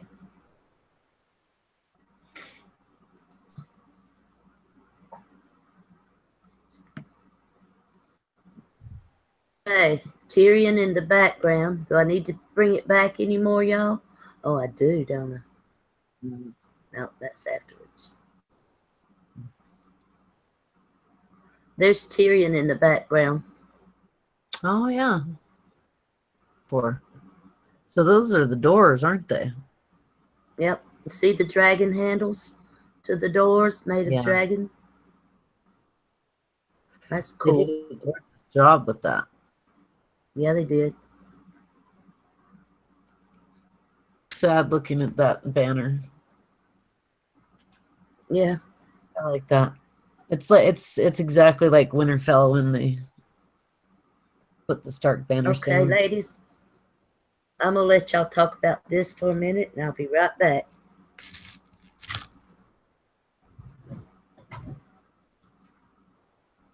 Well, I don't know much what to say except for just that it's kind of funny that Dany's being followed around by red priests and priestesses of R'hllor, and she's tearing down the R'hllorian flag. Like, well, screw them. So maybe these priestesses shouldn't be following her around so much. I mean, it is her home. It is her family's home, and I get why she's taking down the banners. It's just a little bit kind of like, well, the Lord of Light is on your side, and they all but Melisandre, all on your side. So maybe ripping the heart banner, nice, but it does have Stannis's stag on it too. Yeah, I feel like there's gonna be like a Mr. Deeds moment here, and Melisandre's gonna pop out, and she's gonna be like, "R'hllor is on your side." I'm very, very sneaky. I would love that so much. It would be priceless. Oh, I love it. Oh, Plexi's here. Yay. Hi, Plex. See you. Hey, y'all. We missed you.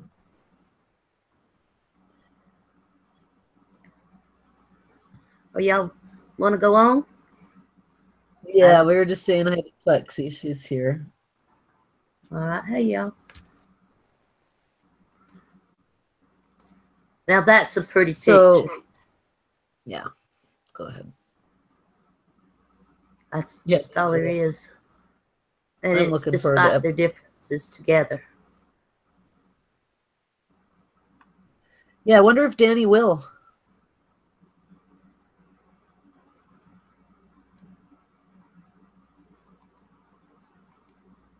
I mean, I hope she changes that attitude of hers, or else John's not going to work with her because he's so no bullshit.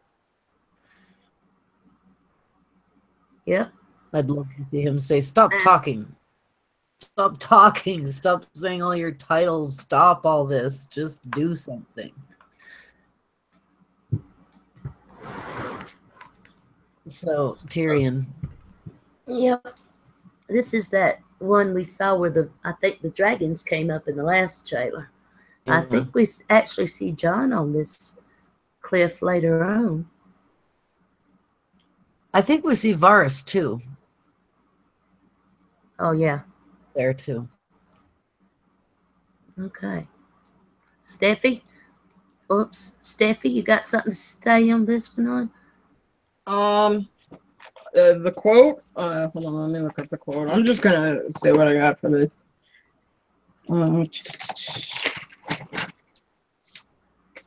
Together we strive. We're gonna strive because the enemy is real. Yeah. John's a no bullshit person. Like Ash said.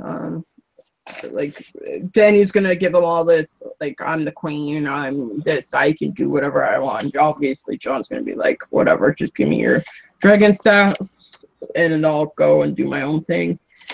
As for the scenes, Aegon the Conqueror, kind of obvious, paying homage to it. Tyrion looks really sad in all these things. He's not even happy. Like, put on a smile. Like, why aren't you drinking in any of these scenes? Like, true. like, he looks worried. Yeah, he looks depressed. Like, he usually drinks when he's drinking. I don't know. Why isn't he not drinking? That's a good. Yeah, like he does. Yeah, like he since does she's look. Like, sorry. We keep doing it. Go ahead, Steffi. Okay. Like, since she's made him the Hand of the King, and like in every scene I've seen him in, he just looks so sad. Like, just get him out of that position, because he's clearly not happy under you. Like, just remove the hand sigil, because he's clearly not happy. Like, look at that frown. Like, that's so sad. I feel sorry. It is. That's it. Well, he was happier in the ring, it looks like. Yeah. True, being sold on the auction block, he was happier.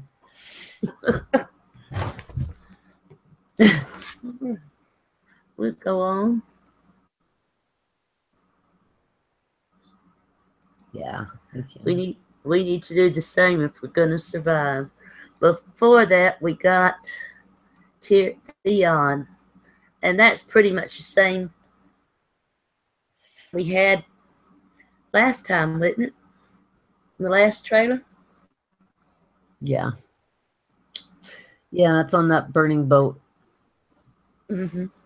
And it looks like somebody said, it might have been Val, that I can't remember who it was, that said that John has gained some kind of like way to throw fireballs, but I don't know. They look strangely more like balls of fire, really, than they do dragon fire. But maybe it's just little breaths of dragon fire. I don't know.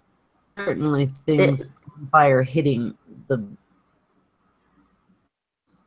It looks like them cannonball things that they had in Marine that they're launching over there. You know, those balls with catapults things.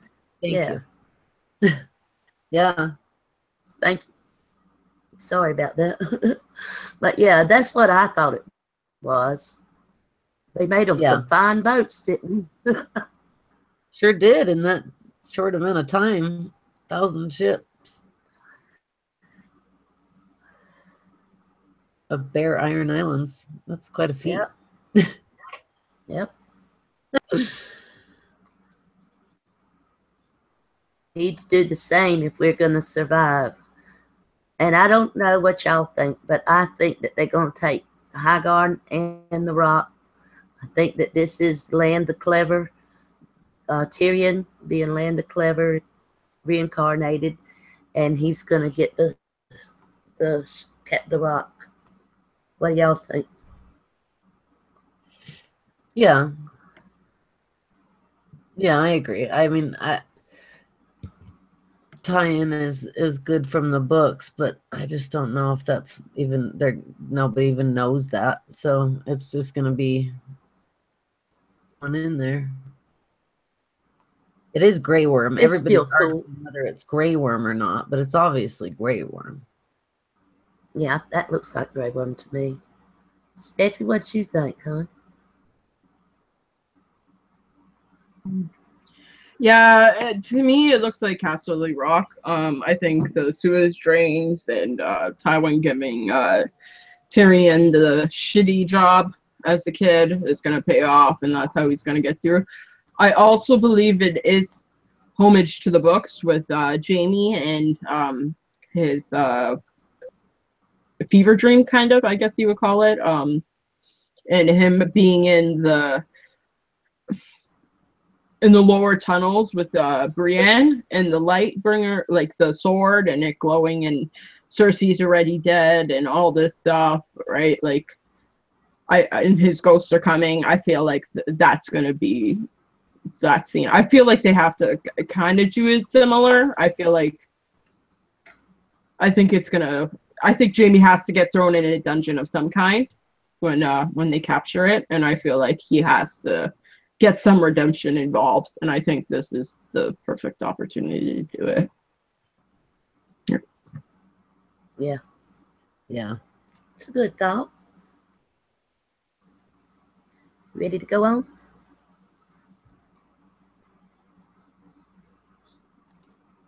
Because the enemy is real. We got Brienne, but we sure got a good picture here of the Hound, so I'm going to go back and we'll get this one there. Now, if you look up here, it looks like they did some fresh carpenter work up above the head, around their head, Pod's head. Anyway, Brienne's is above it. But they look like they are dressed up for winter and stark clothes, what it looks like to me. Mm-hmm.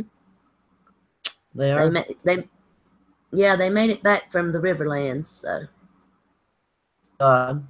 Okay. I'm going to jump in here for a second. Throughout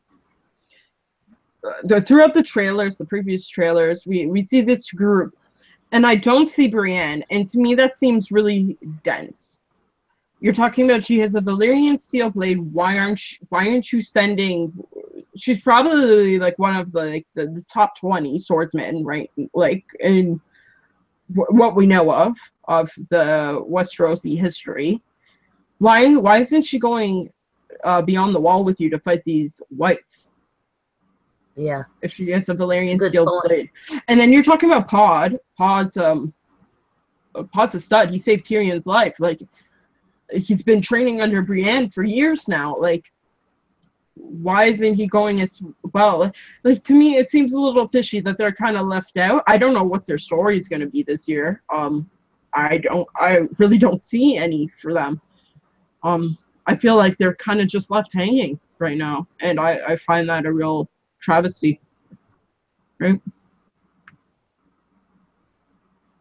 Yeah. Yeah, I mean, the only time we've seen her is sitting in Winterfell talking with Jon and Sansa, and this is the only other time we've seen her. So yeah, I agree. And I was gonna say something else about it was Randall Tarley missing Heartsbane. You know, that might be a reason why he really goes on the warpath. But and Steel Sword I forgot to mention, but. Of that, so you're right, it's silly. Why wouldn't they? Yeah, why wouldn't they have Brienne there? Everybody needs to go to the north. Everybody who actually believes that there is something more than themselves in this world, in that world, than like the Brotherhood Brienne and Pod. Everybody should be up joining the North to fight. You know, it's going to be or a high situation where someone's going to have to go around and talk to everybody. John just did that, though.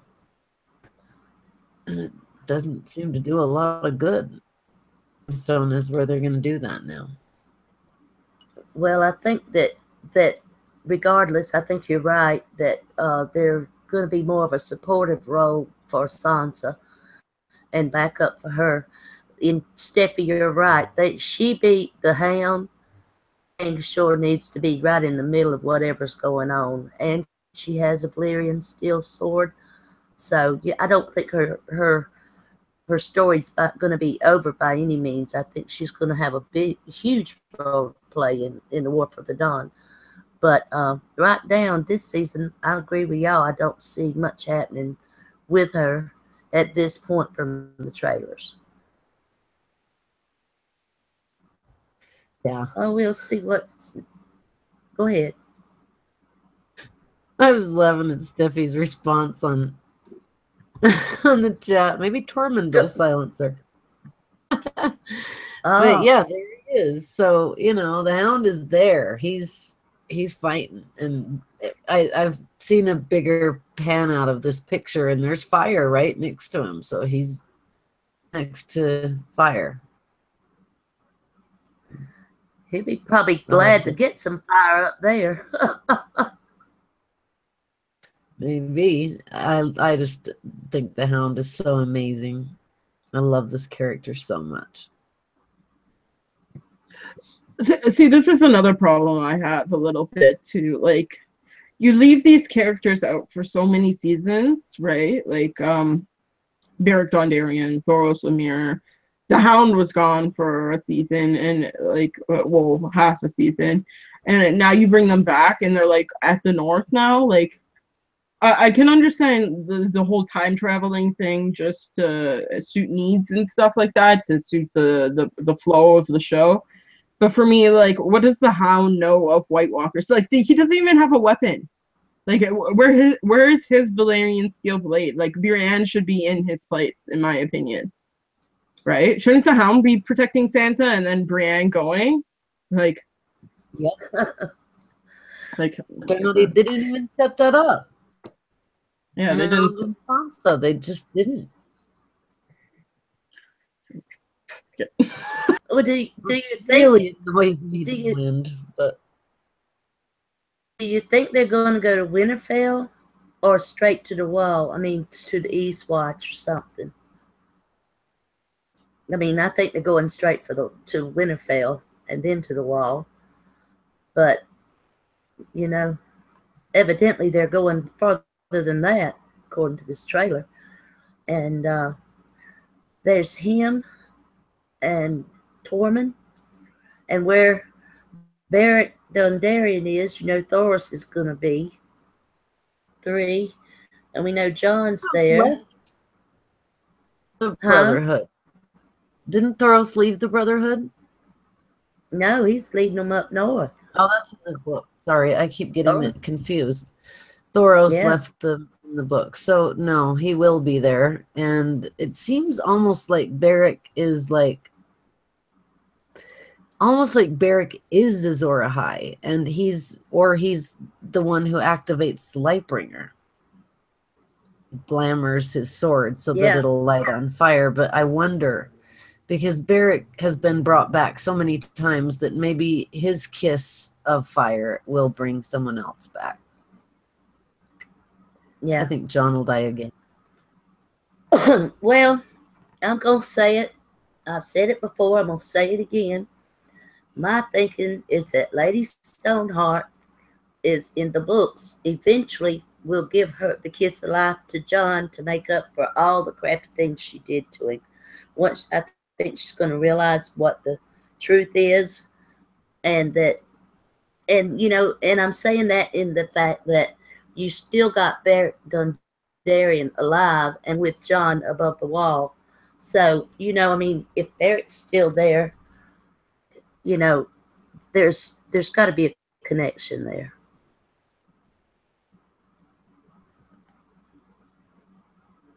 Yeah. It is, because it's the kiss of life, and it's the kiss of fire. So don't want John to die again and be brought back to life. That would be too much. So I think that there's a way that they can do this where Barrick's last kiss goes to other than to, than him just giving his last kiss to Lady Stoneheart. She's not there. Maybe it'll go to somebody we don't even know that will be almost martyred or hurt or burned or something. I wish they'd save it for Arya in case something happens to her. Yeah, maybe they will. Or You know? True. Yeah. When it comes to the whole Beric Dondarrion and him being North, I don't. This is what I don't like about D&D messing around with the stories, because now they're creating things which I don't like. You kind of know John's gonna survive. It's just he's gonna survive. Like it's just already written out. But when they send Beric beyond the wall, if Beric were to just die, just like die the way he is, can the Night's King do anything to him with R'hllor being so influential into his like anatomy and stuff? See, it creates so many questions for me, right? Like it's too many questions. Like, will Beric be someone else? Like, well, instead of being with R'hllor and being sort of like human, will he be other and sort of human? Like they're creating too many possibilities, and I don't like it. Butterfly effects. Yeah. So hopefully you guys are right, and he does martyr himself off to someone who is able to properly escape the situation. But I feel like they're gonna leave it hanging, or they're gonna do something crazy with it. Yeah. Nope. I agree. All right. We got Unsullied falling from arrows. And I will say that I noticed these arrows that they're catching here, they're different from the ones later in that we see the archers at. They're very different. And it seems to me like the ones that have the bows that are painted black, I wonder if they're not ironwood bows in the arrows, because the arrows were black too. I will get to that, but what did y'all want to say anything on this one? I don't have anything to say, no.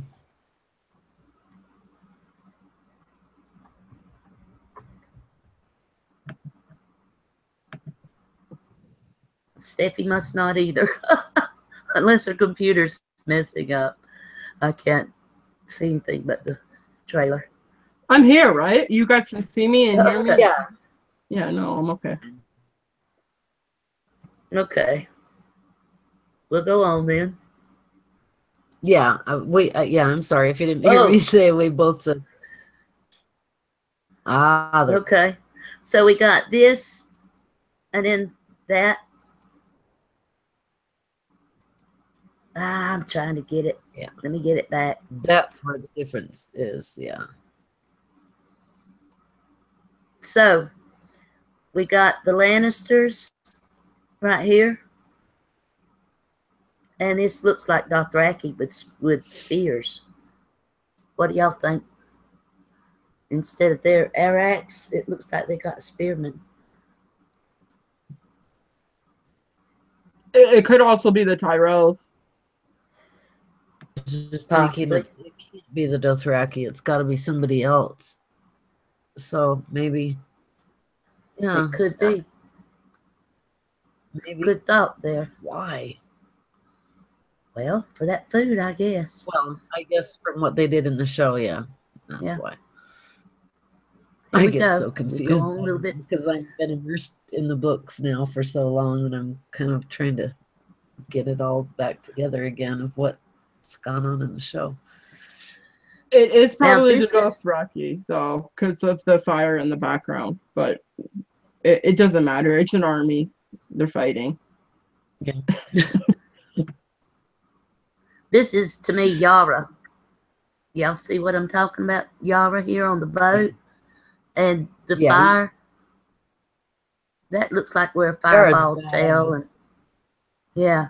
And this is such a great shot. I'm gonna mute it so y'all can see.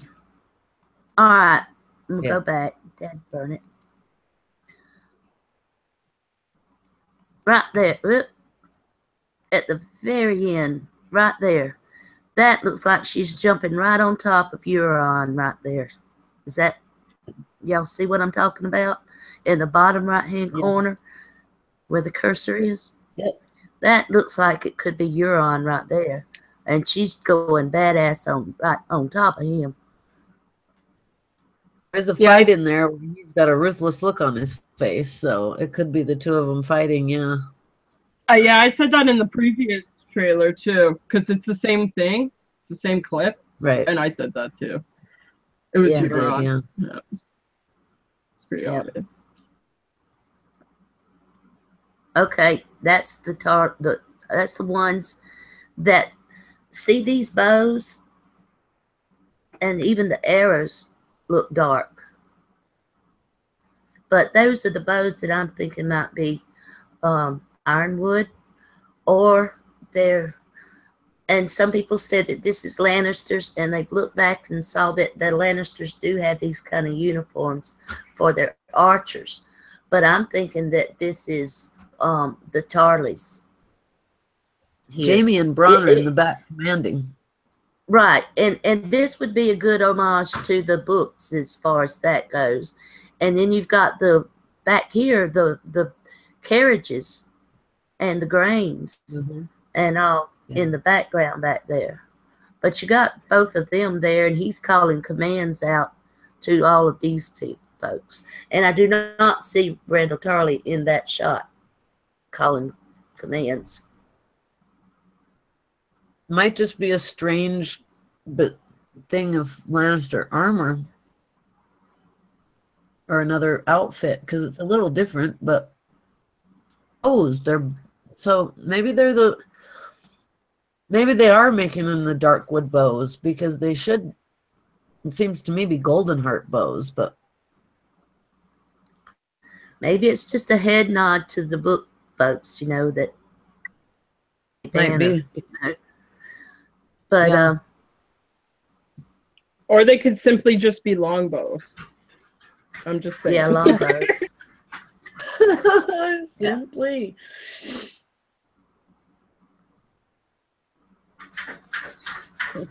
The crows. Did I miss something, Steffi? Yeah, I did, didn't I? No, she was laughing about the fact that it could just be bows. So we got the magic crows. And then you can see the eyes on this crow here go into ward mode. Yeah, it goes from yellow to white. Yeah, it goes to white. And this down here at the bottom underneath looks like the Knights King's army. Anybody got something different? No, I think it's the others underneath it, definitely. If the Night's King is controlling those ravens, or if Bran is. Well, Bran, I'm thinking. It seems like I think this is the where Knights he's watch flying. Watch the Night's King, I mean. Yeah. Steffi, what you think, huh? I'm going to wait till next scene to talk about this scene. All right. Here we go. Okay. I missed it, didn't I? Maybe I catch it. Oh, I didn't. There. It's hard that to. one. Steffi? That's it, yeah. I think that's what she's looking for. Yeah, that's it. Okay, so basically, you see Bran warg, and you see the Raven getting warged, and then you see the Night's King reacting again, going back to that honing beacon that's on his arm and whatever his soul's attached to or whatever he wargs into, and the Night's King noticing it. So yeah, it's definitely, you see it. I don't think the Night's King is looking at anyone else. I don't think he's looking at Jon. Like who would he be looking up at in the air? Is Jon going to be up in the air? Is Torment Giant's Bane going to be up in the air? It's a Dragon. Raven he's looking at. Yeah, I think so. It could be a dragon. Yeah, it could very well be a dragon. But I agree. I think it's the Ravens. I think it is the Ravens. Oh, Plexi, yeah. You know, think of the Raven's teeth following Blood Raven up there to the wall. That's really what it makes. And the Thousand Eyes in One. It really makes me think of that. But. Yeah, and you know, this is a murder of crows. This is a whole, I guess, a whole flock of them is what they call a murder of them. But see how many of them are, because I bet it's a whole bunch of them. And you know, all those crows and ravens and all, they have dead dreamers in them already. Exactly. That's what I was going to say. So they're gonna, you know, when he went into that one in the cave, there was someone already in there. And so I'm sure, you know, he's going to be able to jump right on back into doing all of that. So I think he's going to pick up Blood Raven's skills pretty quickly is my point. Oh, Bran is, yeah. Yeah. Here we go.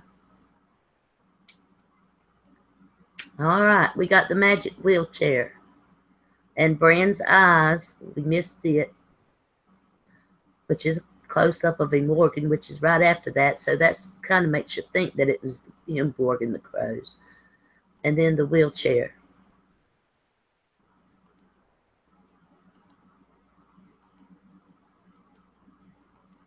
Oh, I did it again, didn't I? Right there. This is the guy we were talking about earlier. And I got to ask about the wheelchair. We have seen someone with the wheelchair in Duran Martell. But my question is, I wonder if that wheelchair is made out of weirwood. You know, that could be kind of convenient. Mm-hmm. But True. this is that guy. And Master Wilkin, I know he's bald-headed, but I don't know that he has this much hair on the sides. And he's got a rather long face. But, you know, it seems to me he's going to have somebody taking him around in the wheelchair. Mm-hmm. What y'all think? I'll jump in. Maester Walken, he had short buzzed hair. His face was clean shaven. He's not that dude. He's not that dude. Whoever that dude is someone completely else. It could be Howland. It could be a brother of the Night's Watch just standing vigil beside Bran. Maybe just escorting him, and he just decided to stay. Who's under their leadership now? I'm trying to think. Hold on. Yeah, it's someone else. It's not that Maester. There's no way it's that Maester. Like when you have the two pictures there side by side, they look nothing alike. Yeah, and also Littlefinger's in a black cloak, like I said already, so it could be anyone. Yeah, that's not Littlefinger's head, though, I don't think. No, I'm just saying in that same scene under the tree, Littlefinger's wearing a cloak much like that, so it doesn't have to be a Maester. Yeah, I think a lot of them going to be wearing dark cloaks. Yeah. What else we got? It's always been real. The Hold threat's on. always been. Yeah. Hold on, you also mentioned something else, Nan, about his wheelchair being made out of weirwood. It's sacrilege to cut down weirwoods in their It's true. religion. Yeah. So Yeah. it wouldn't be made out of weirwood. It looks like it's made out of Just about. cedar wood. It hadn't. Well, I mean, here's that's a pretty cool design for this one I like like, because he didn't have to cut his hand to start the fire. Did y'all notice that? It just started on its own. I swear, Barrick's got some power. Yeah. He's one of my very favorite characters. I love Barrick, and I would be so happy if he really was. You know, I mean, the way you have to. I think the way we have to look at Lightbringer is that Lightbringer might not be a sword; it might be a human being, and that Azor Ahai might be the person who gathers all the people together to follow Lightbringer to fight the War of the Dawn. So it could be Barrick that Azor Ahai. And I would love I that. don't think so. I would like it too, but take some pressure off of John. He's missing an eye too, and if you know, But like I said, he's dead. He's already dead in the books. So this is some kind of messed up stuff here that they're having to fix. Making up for Thoros, that would probably be Thoros in the instead. They didn't show Thoros up there, but they showed Barrick. And like I said, where he goes, Thoros is going. So, yeah. Steffi, you got anything to add? Hi, Steve. Yeah, he's pretty much a stud. Like just like lighting it up, like just amazing. I just, again, semantics. Like I don't know what he's doing there. I feel like they didn't tie it in enough. I kind of feel like they're just tying it up without any explanation. That's about it. I think maybe it may seem like that to us, but to people who've never read the books, I'm sure it's flowing along pretty good, you know? So we'll go on. I'll be turning this volume back on. Okay, we got Euron. And the squids have the red spot on it. I don't know if that's maybe where he's got the crow's eye thing, or if all of these are his 1,000 ships, or if they defeated some of them. They got some of her ships too. So y'all chime in on that one.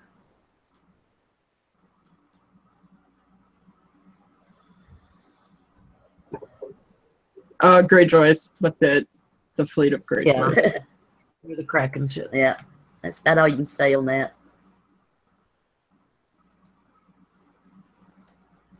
Everyone, All absent. right, Kings. Go ahead, hon. I just said cheers. That was the bottle I brought back of absinthe from Amsterdam. Oh, cool. Celebrating the trailer. Well, he's definitely going to King's Landing. I guess we're all in agreement with that. I'll get Cersei, not Daenerys. Yeah.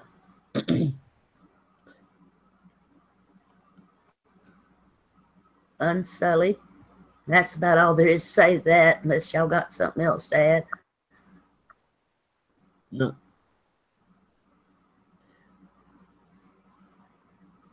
I do love Sully. They look good. Yeah, they got long sleeves on. Oh, Iron Throne, I get a kick out of you.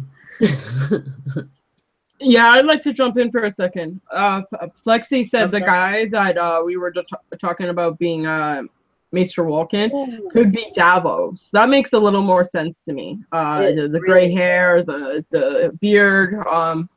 Yeah, it could be Davos. Yeah. Yeah. That makes That's sense. a good idea. That does make sense. Good possibility. Yep. Good job.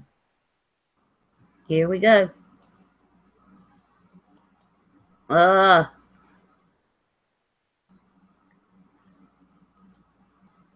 Okay. I think this is where they get in the rock. Because here you got Unsullied opening the door. I think they snuck up through that that cave on the water, and they letting them in. What Tyrion's looking at, sadly, is Casterly Rock. You know. Yeah, I mean that is his home. Not her. It's his. It's his too. It was his to inherit because Jaime became Kingsguard. So it could be that he's just kind of like, wow, that's my place. Those are my people. I ran, you know, like a little bit. If you have a heart at all, you'd have to kind of feel bad that your whole entire city is gone down. Yeah. Steffi? I agree. I think the last episode or the last trailer kind of proved that they're invading through the cavern, and then they come up, kind of kill a few guardsmen, and then release the army inside. Yep. That's about it. And can you play it instead of just skipping it? Because it's glitching out on my screen, like, really badly. So just play the video. Play this whole... Yeah, just play the scene and then just, like, okay. stop. Yeah. Okay. I'm trying, honey. Okay. I know.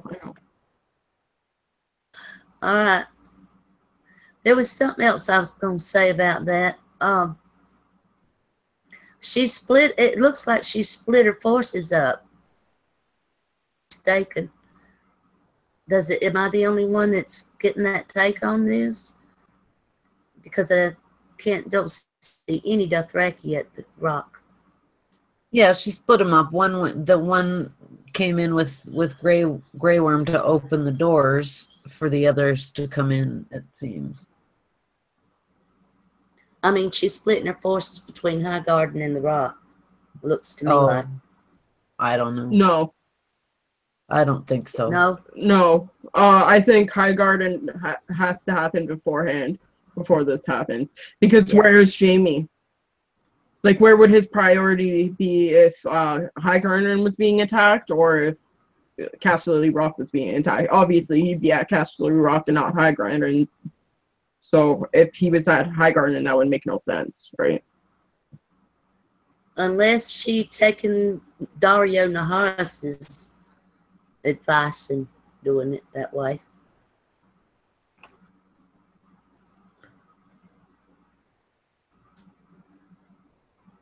Yeah. Okay. Is that you?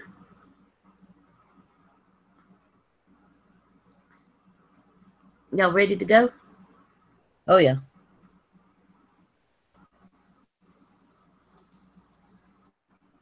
Field of Fire 2.0. Oh, I love this shot of Jaime. See that spear he's carrying in his hand? It's just really, it's almost like a jousting. Looks like I can't think of the it name could be of a Dothraki spear. He's got Fadangle stuff on the end of it. But he looks fierce. Now, is he charging the dragon? Or does he see Tyrion over there or what? But is it, he looks like he is. Stop. Well, he's getting attacked by dragons, but I don't know how he can attack a dragon. I really don't. I mean, attack a dragon with a spear, but that'd get him killed. So I just don't see him doing that. I've heard a lot of people say that, and I just don't see that. I see that he's a fire, but that might mean that Tyrion, you know, with his two different colored eyes, might be who he's running to. It's Bloodraven and Bittersteel all over again. Yeah. The show doesn't know Steffi? that, or the show watchers don't know that. She said she'd be right back. So Oh, okay. it looks like he's so angry, and I just wonder if it's just a warrior face, or if he's really angry at someone that he's charging. I also heard somebody, and I'm sorry I can't think of everybody's names. I listen to all of them, but said that he could be he in his mind he doesn't think he's going to die until Cersei dies, so he would not think he's going to die killing a dragon because Cersei's not dead yet. That's one way of looking at it, and he's just not fearful at all. Look at that face. It's not fear, it's anger. Yeah. Well, that's the great thing about Jaime Lannister. He isn't fearful ever. He isn't. He's the warrior of all time with Jon. Yeah. So, yeah.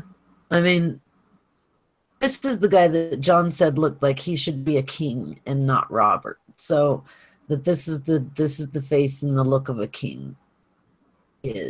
And Jaime's also our anti-hero. So I mean, look at him. He's in golden armor. He's on a white horse. He's got his hand back.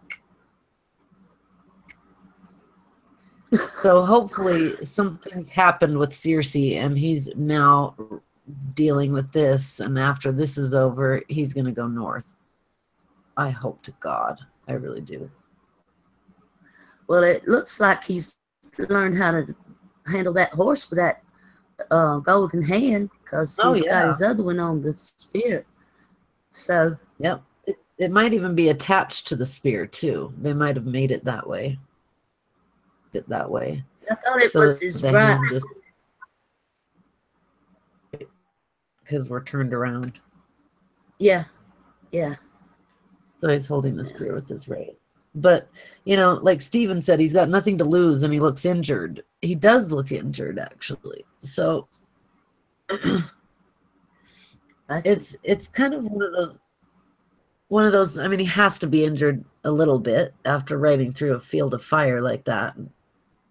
Probably arrows coming at him. I wonder if part of maybe she did split up her troops and part of them are there. Or it's just the Dothraki that are there. That would be I think it's the Dothraki. Yeah, so that would be and then split them up. I really do. And did what Dario said. I thought you meant split up the Unsullied. Yeah, so split up the Unsullied Dothraki. Yeah, that makes sense. Yeah. Yeah, sent the Dothraki to Casterly Rock while they were invading Highgarden. I mean, you putting so much out there, whereas Jamie can't be in two places. So, and I think they're going to do Highgarden first, and he will be at Highgarden evidently, because of the food train and all behind him earlier. But yeah, shall we move on? It's just a beautiful scene. All right. Say something about it when she comes back if she wants. Okay, this is one of those fireballs coming on through the ship. Yeah, that just looks like the same thing again. We got those fireballs. Mm-hmm. Oh, I'm gonna have to go back. Because we missed a lot.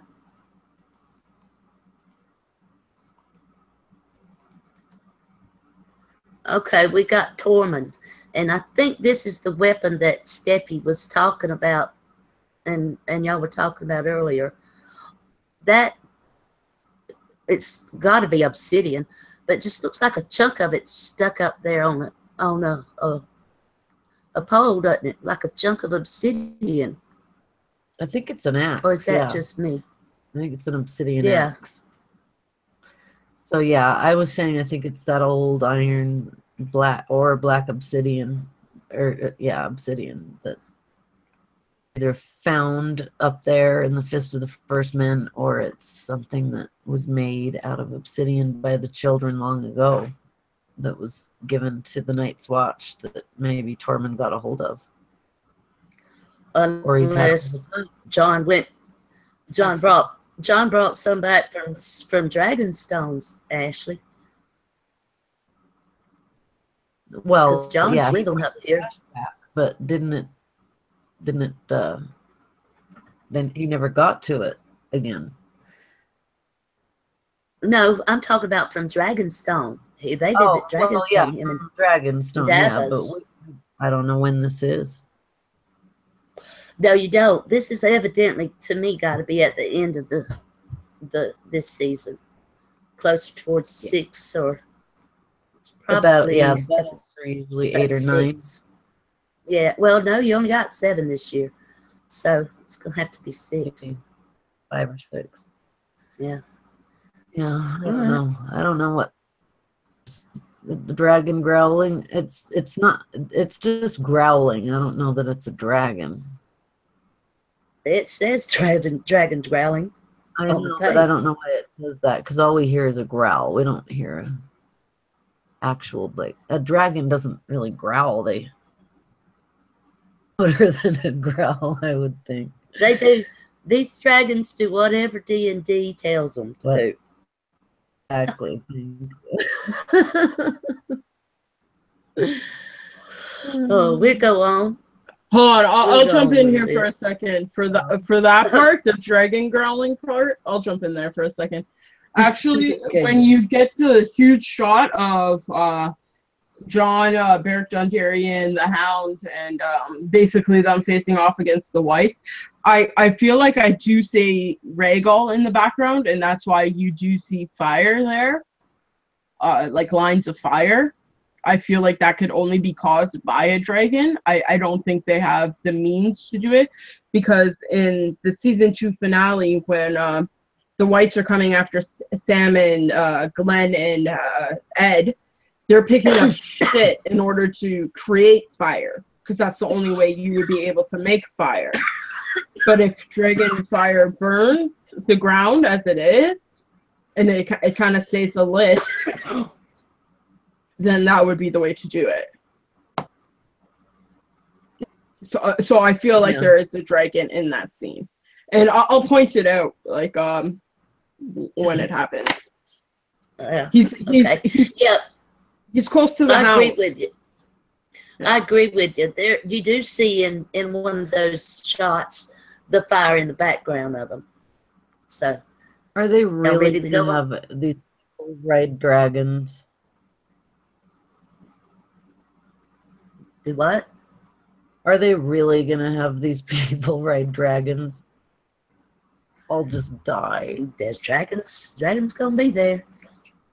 No, but Just are they about going got to ride a dragon? And like, are they actually going to have people riding dragons besides Daenerys? I can't even. I don't know about that. I'll That throw doesn't it. make sense. Well, now, wasn't it Rhaenyra that picked up the kid from the Eyrie? Which one was The it? ice dragon, yeah.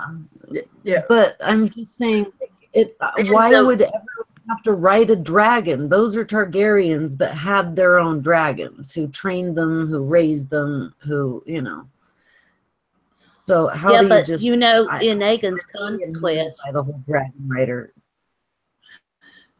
In Aegon's Conquest, she did... one of the sisters got one of the Vale kids, the heir, and took it for a ride around. And that was the ice dragon. Surrendered. So That was the ice dragon. No, that was in the Aegon's Conquest. One of the sisters picked up the Vale's heir in the Conquest, Aegon's Conquest. Steffi, help me out here. No, I don't remember that. We'll talk about it later. I remember that in the ice dragon, but I don't remember. I know they all wrote saying they were all Targaryens with their own dragons. So it just annoys the crap out of me if they're gonna have Jon or someone else ride a dragon besides Daenerys. It just bothers me to no end. It Well, really does. I think that they're saying that the dragon will hold more than just Daenerys, that more than just one person is what I'm getting at. Like, for one person, I thought only the dragon rider could control that dragon and only ride that dragon. well, that's true. Hold on, I'll jump in here. Okay, that's semantics. Okay. That's what you guys are. Okay, so Crazy. Yeah, that's us. anyone can hatch the dragon. It's only one dragon, like one rider per dragon, until that rider dies, and then another person can ride that dragon. But as long as that person is living, that person cannot ride that dragon. It's kind of like any dragon movie, right? They're bonded together. It's sort of like I'm pretty sure it would be really hard for Bran to jump into Ghost while Jon is still alive, if that makes sense. Right? I understand what y'all are saying, but y'all missing the point of what I'm saying. I'm saying that the dragon rider can haul people on that dragon. Yes. Just like she picked up that. If she's on that dragon controlling it, she can allow someone else to be up there with her, just like they did in Aegon's conquest in the Vale, where that kid was taken up on a dragon and was ridden around on the dragon. That's my point. So the dragons can have other people on them as long as their dragon rider is there too. Yeah, it was and allows. I'm sorry, You see what I'm saying? misunderstood. Yeah. Yeah, it was Visenya Targaryen who did that. Who when the Targaryens were taking over Westeros, they went to the Bloody Gate at the Eyrie, and basically Visenya just flew all the way up to the top, took one of the kids, and flew around, and then came back in the courtyard with the mother's kid and was like, "Hey, I got your kid. Like, what are you gonna do about it?" And she's like, "Okay, I yield." Right. Right. I do remember that now. Sorry, Nan. I had totally forgotten about that. Right? Do you think we'll see Robin Aaron getting a ride? There's a callback to that. It's a chance. There's a chance. Yeah. Shall we move on? Yeah. All right. Go to this is the Field of Fire. I'm thinking. Discussion. Look how big that thing is. Daenerys, little tiny Daenerys, way up top there.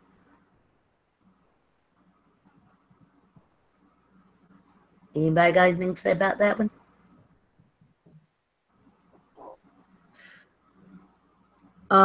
I just think it's really cool that they're finally spinning the Aurochs. That's all I have to say. They're finally using them right. Yeah. And yeah. Beautiful. Everybody keeps saying that's not Viserion, but I see it looks like Viserion. This is Drogon. This is Drogon. I know, here. that's what everybody keeps saying, but he sure looks gold. Yeah, because Danny's on his back right there. Yeah, it's Drogon. Right. That's Drogon. Because you're talking about the other dragons are so small, right? They're still like little babies. Well, it seems to me like that dragon should be ahead of them. Because when that fire comes out, they're going to be roasted Dothrakis. I don't know if that's just me or what. Because Eli's staying, because we're not going to spoil it.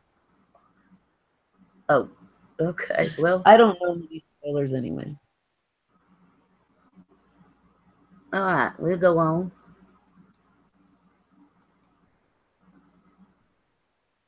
And we got the slinging rocks, fire at the ship. Do I need to go back to that picture of Jon?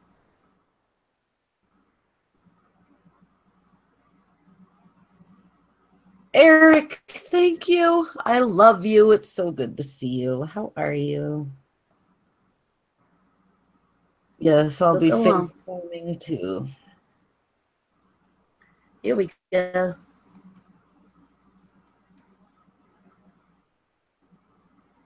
All right. Now these are the spears. And it looks like the bowman Right. may be in the back. Or I don't know. That looks like a bow there, but it may be wrong. This guy right here, man, he's into it, isn't he? To the left here. Yeah, that guy. I love it. He's That guy. really into it. Yeah. I love those helms. They're beautiful. Now this is the one we were talking about. Did we miss anything? Yeah, we did. Sorry, Steffi. No, I guess not. No, it's okay. You had Torment Giant Thing, Drogon and Danny riding, Theon and Yara looking up at the catapult. I think that's pretty self-explanatory. People crossing the plank. They put a better version of it. A better version. There's shadows moving across the plank this time. Like, so stupid. The Lannister army up close, and then this is the best scene. So just stay here. Okay. See, to me that looks like fire. That looks like Dondarrion right there. To the right of John. And Yep. it looks like bodies over here on the ground. Looks like they've already lost some of them. Yeah. Here. Yep. To me, Go ahead. yeah, that's Rhaegal to me. Because when you play the video and you start expanding out, it's moving. This huge Oh, thing the right fire there? It's moving. No, not the fire. The thing to the left, near the spear tip. I can't see it. Oh, that's cool. Yeah, Is that this right huge. Yeah, this huge thing is moving in the background like it's fighting something.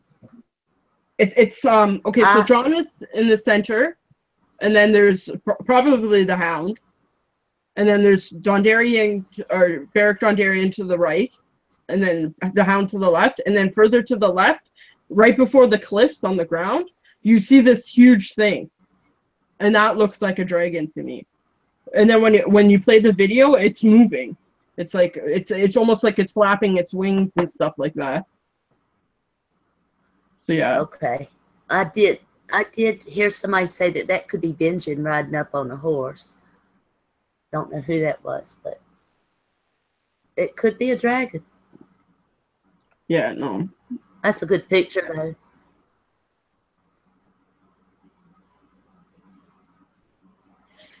And now this spear here, got a point on it, but it looks ice down here. You would think it would have an ice point, wouldn't you?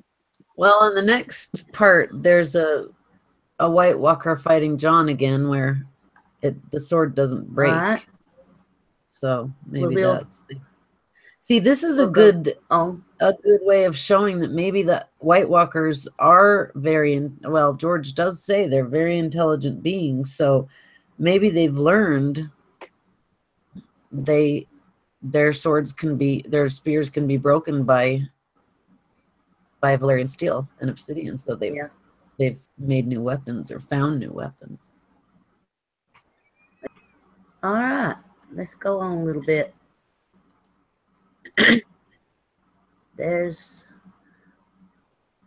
Did we miss any of that on the hill? I don't think so. We done talked about that 2 weeks ago. Same shot, it looks like, from 2 weeks ago.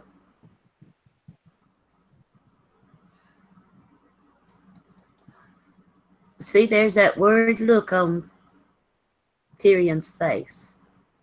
Look.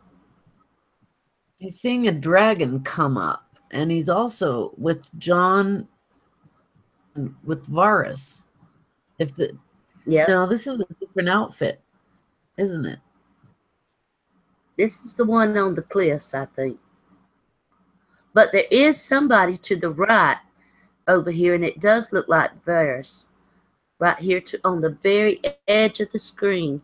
If you can see it where I can see fur. you see the fur right there? That looks Yeah. like that winter coat clothes that Varys had in that other trailer. So that's possible. I wonder what he's afraid of. If it's like, is the dragon going to kill me, or is the dragon going to kill John? What afraid of? Maybe is the dragon going to kill Jaime? Or maybe he is watching the field of fire. Yeah. Could be. Go on again. Interesting.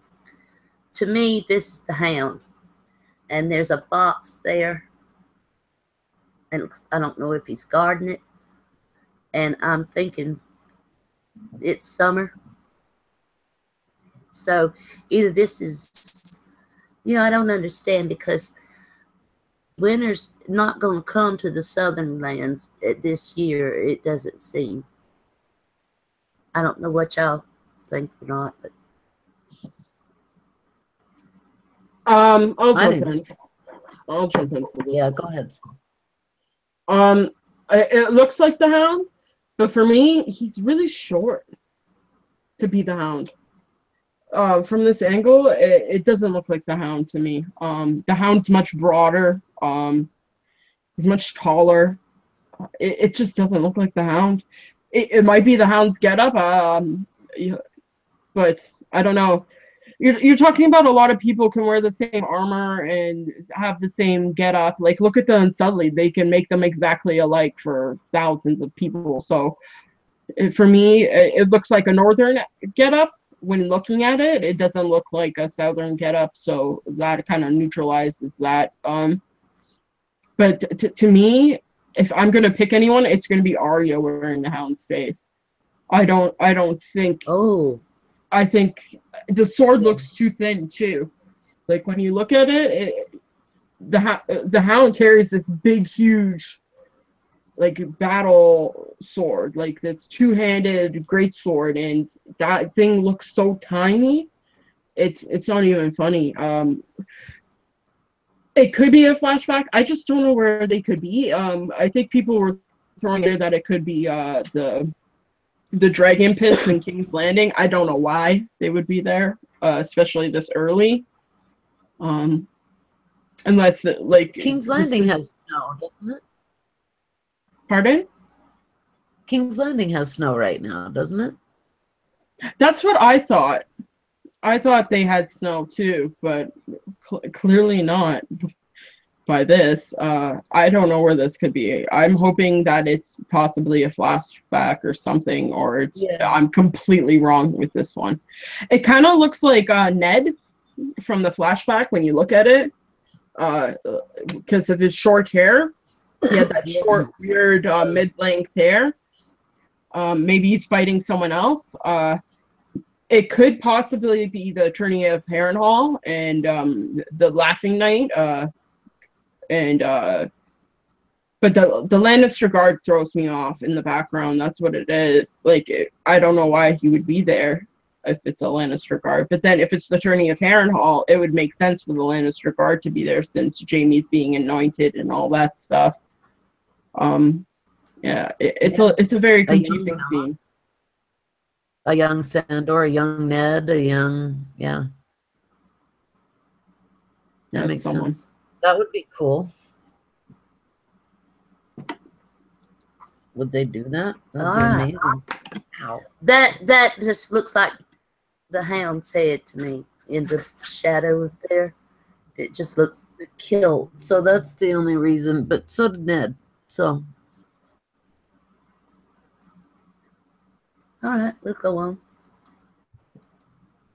Now this is where we see John and Davos on Dragonstone. I don't know if y'all disagree with me or not, but that's what I'm taking as it. That's why I said they went to Dragonstone, and that foraging thing is later on in the season above the wall. It's got to be. Yeah, we see them going up the stairs and pictures. Yeah. The black stone and behind them looks like it's painted black to be Dragonstone. Yeah. Okay. Steffi, got anything to say?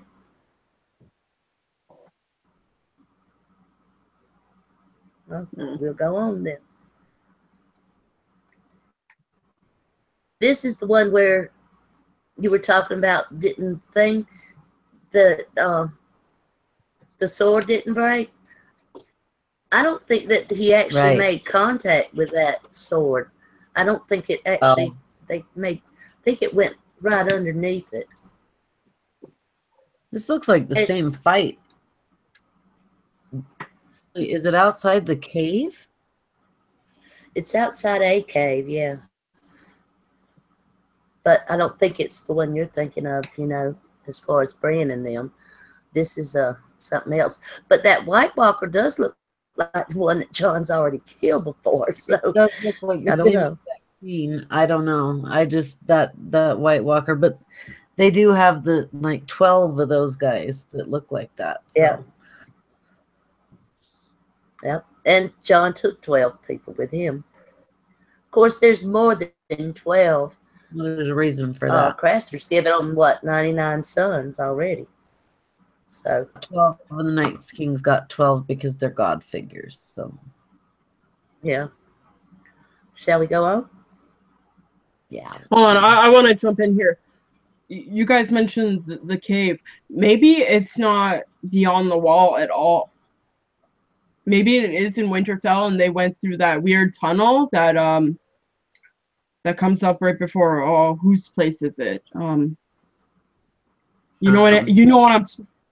Yeah, that place. Oh, Maybe it's the tunnels that go before that. The one that Gendel and Gorn used to attack Winterfell, right? Do you know what I'm talking about? Yeah, yeah.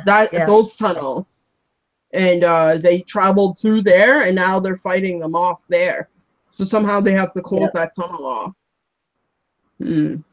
I saw behind who I think was the Hound in the last one. It looked like that Mole's Town underground tunnel, but it doesn't have snow, so it's got to be another maybe underground tunnel. I don't know, but maybe the tunnel, because we have to see the tunnels that connect Winterfell to the Mole's Town and all that. Yeah, that would be cool. So, all right. Here we go. Where's the 99 sons confirmed? I thought it was speculation. Someone say that this Craster, I think. Yeah, it's in the books. It's Gilly say it? Or does Sam say it? Craster? I think Craster says it.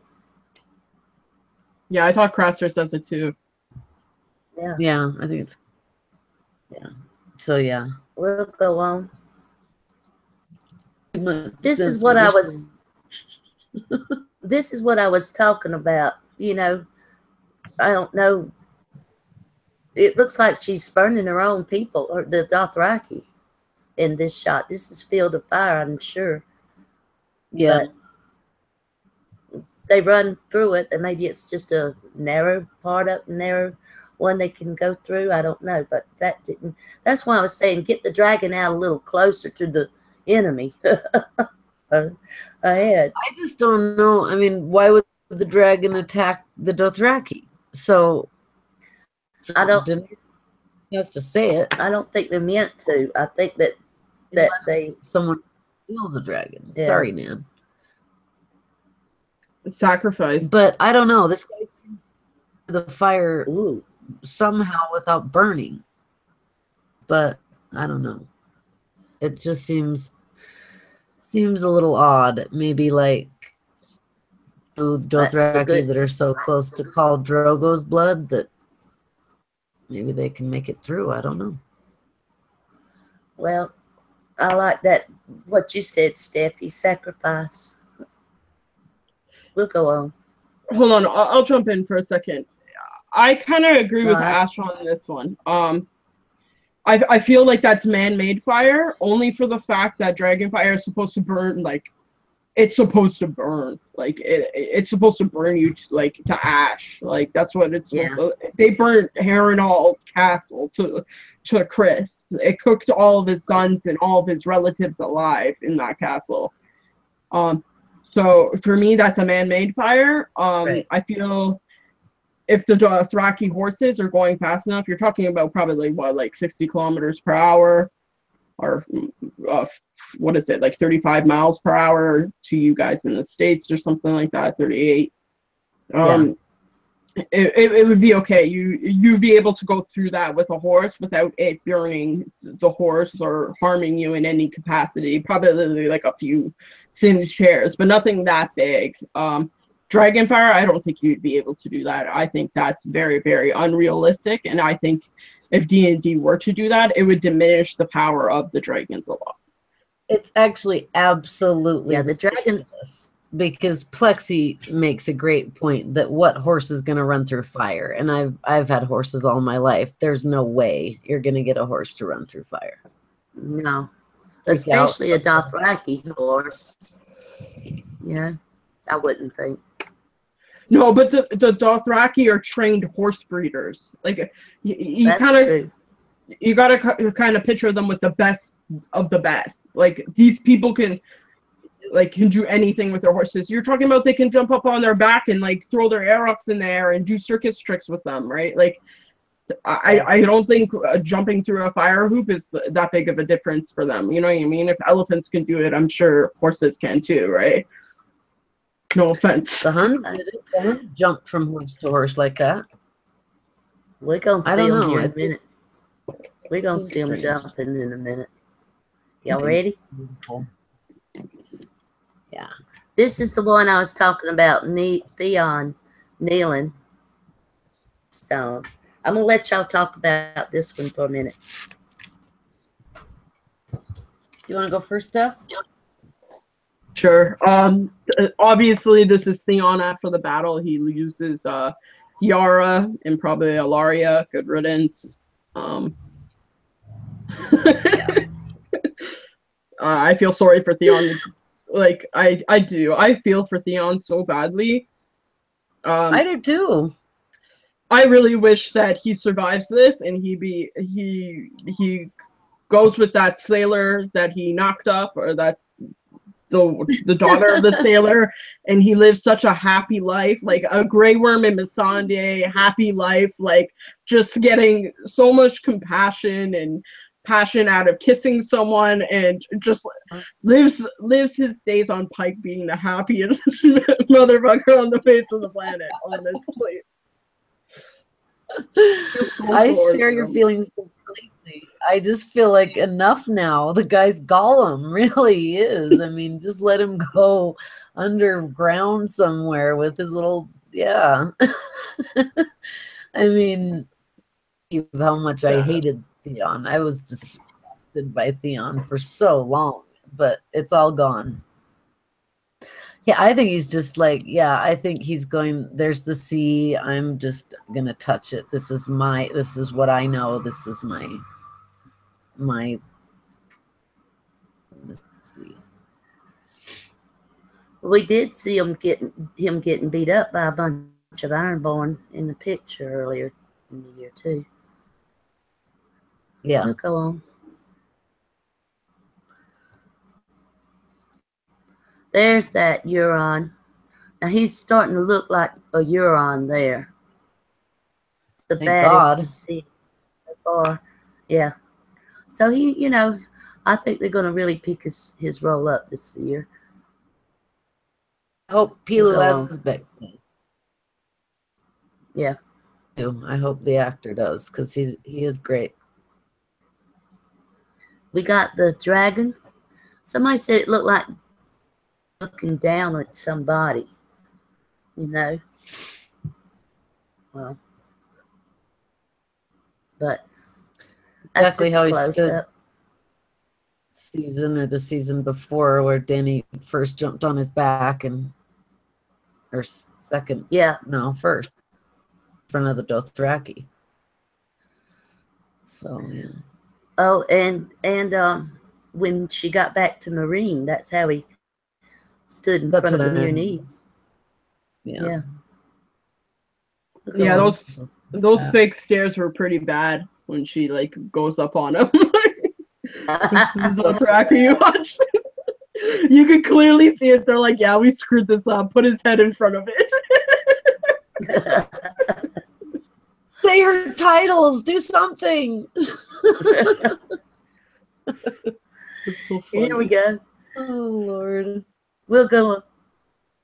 We'll go on a little bit. More of the dragon. And this is where you think that it's going to stop, and that's the end of it, and it goes on. When the snows fall, and then we got the 12. There's the last hero set up. Yep. And the white winds blow.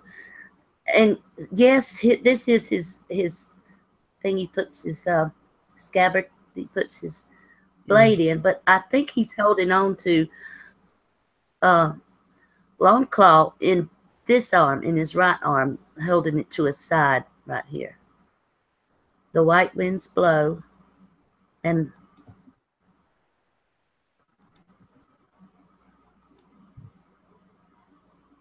the lone wolf dies and the pack survives. Yeah. Yep.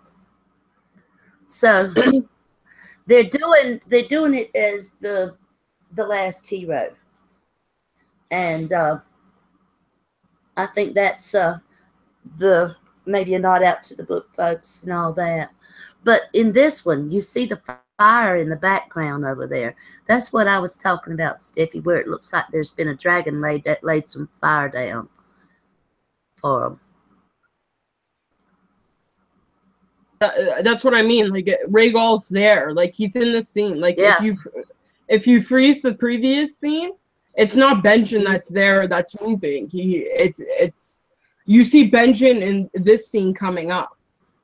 You see Rhaegal in the scene like before this one, before the fire's up. Yeah. Yeah. All right. Hold on. I got something else here. Since we're doing the last hero, I actually think Longclaw breaks. I think that's the sign that for Jon to leave. I think they need to go find Lightbringer. I think that's the whole point that Benjen makes Jon leave. I don't think his sword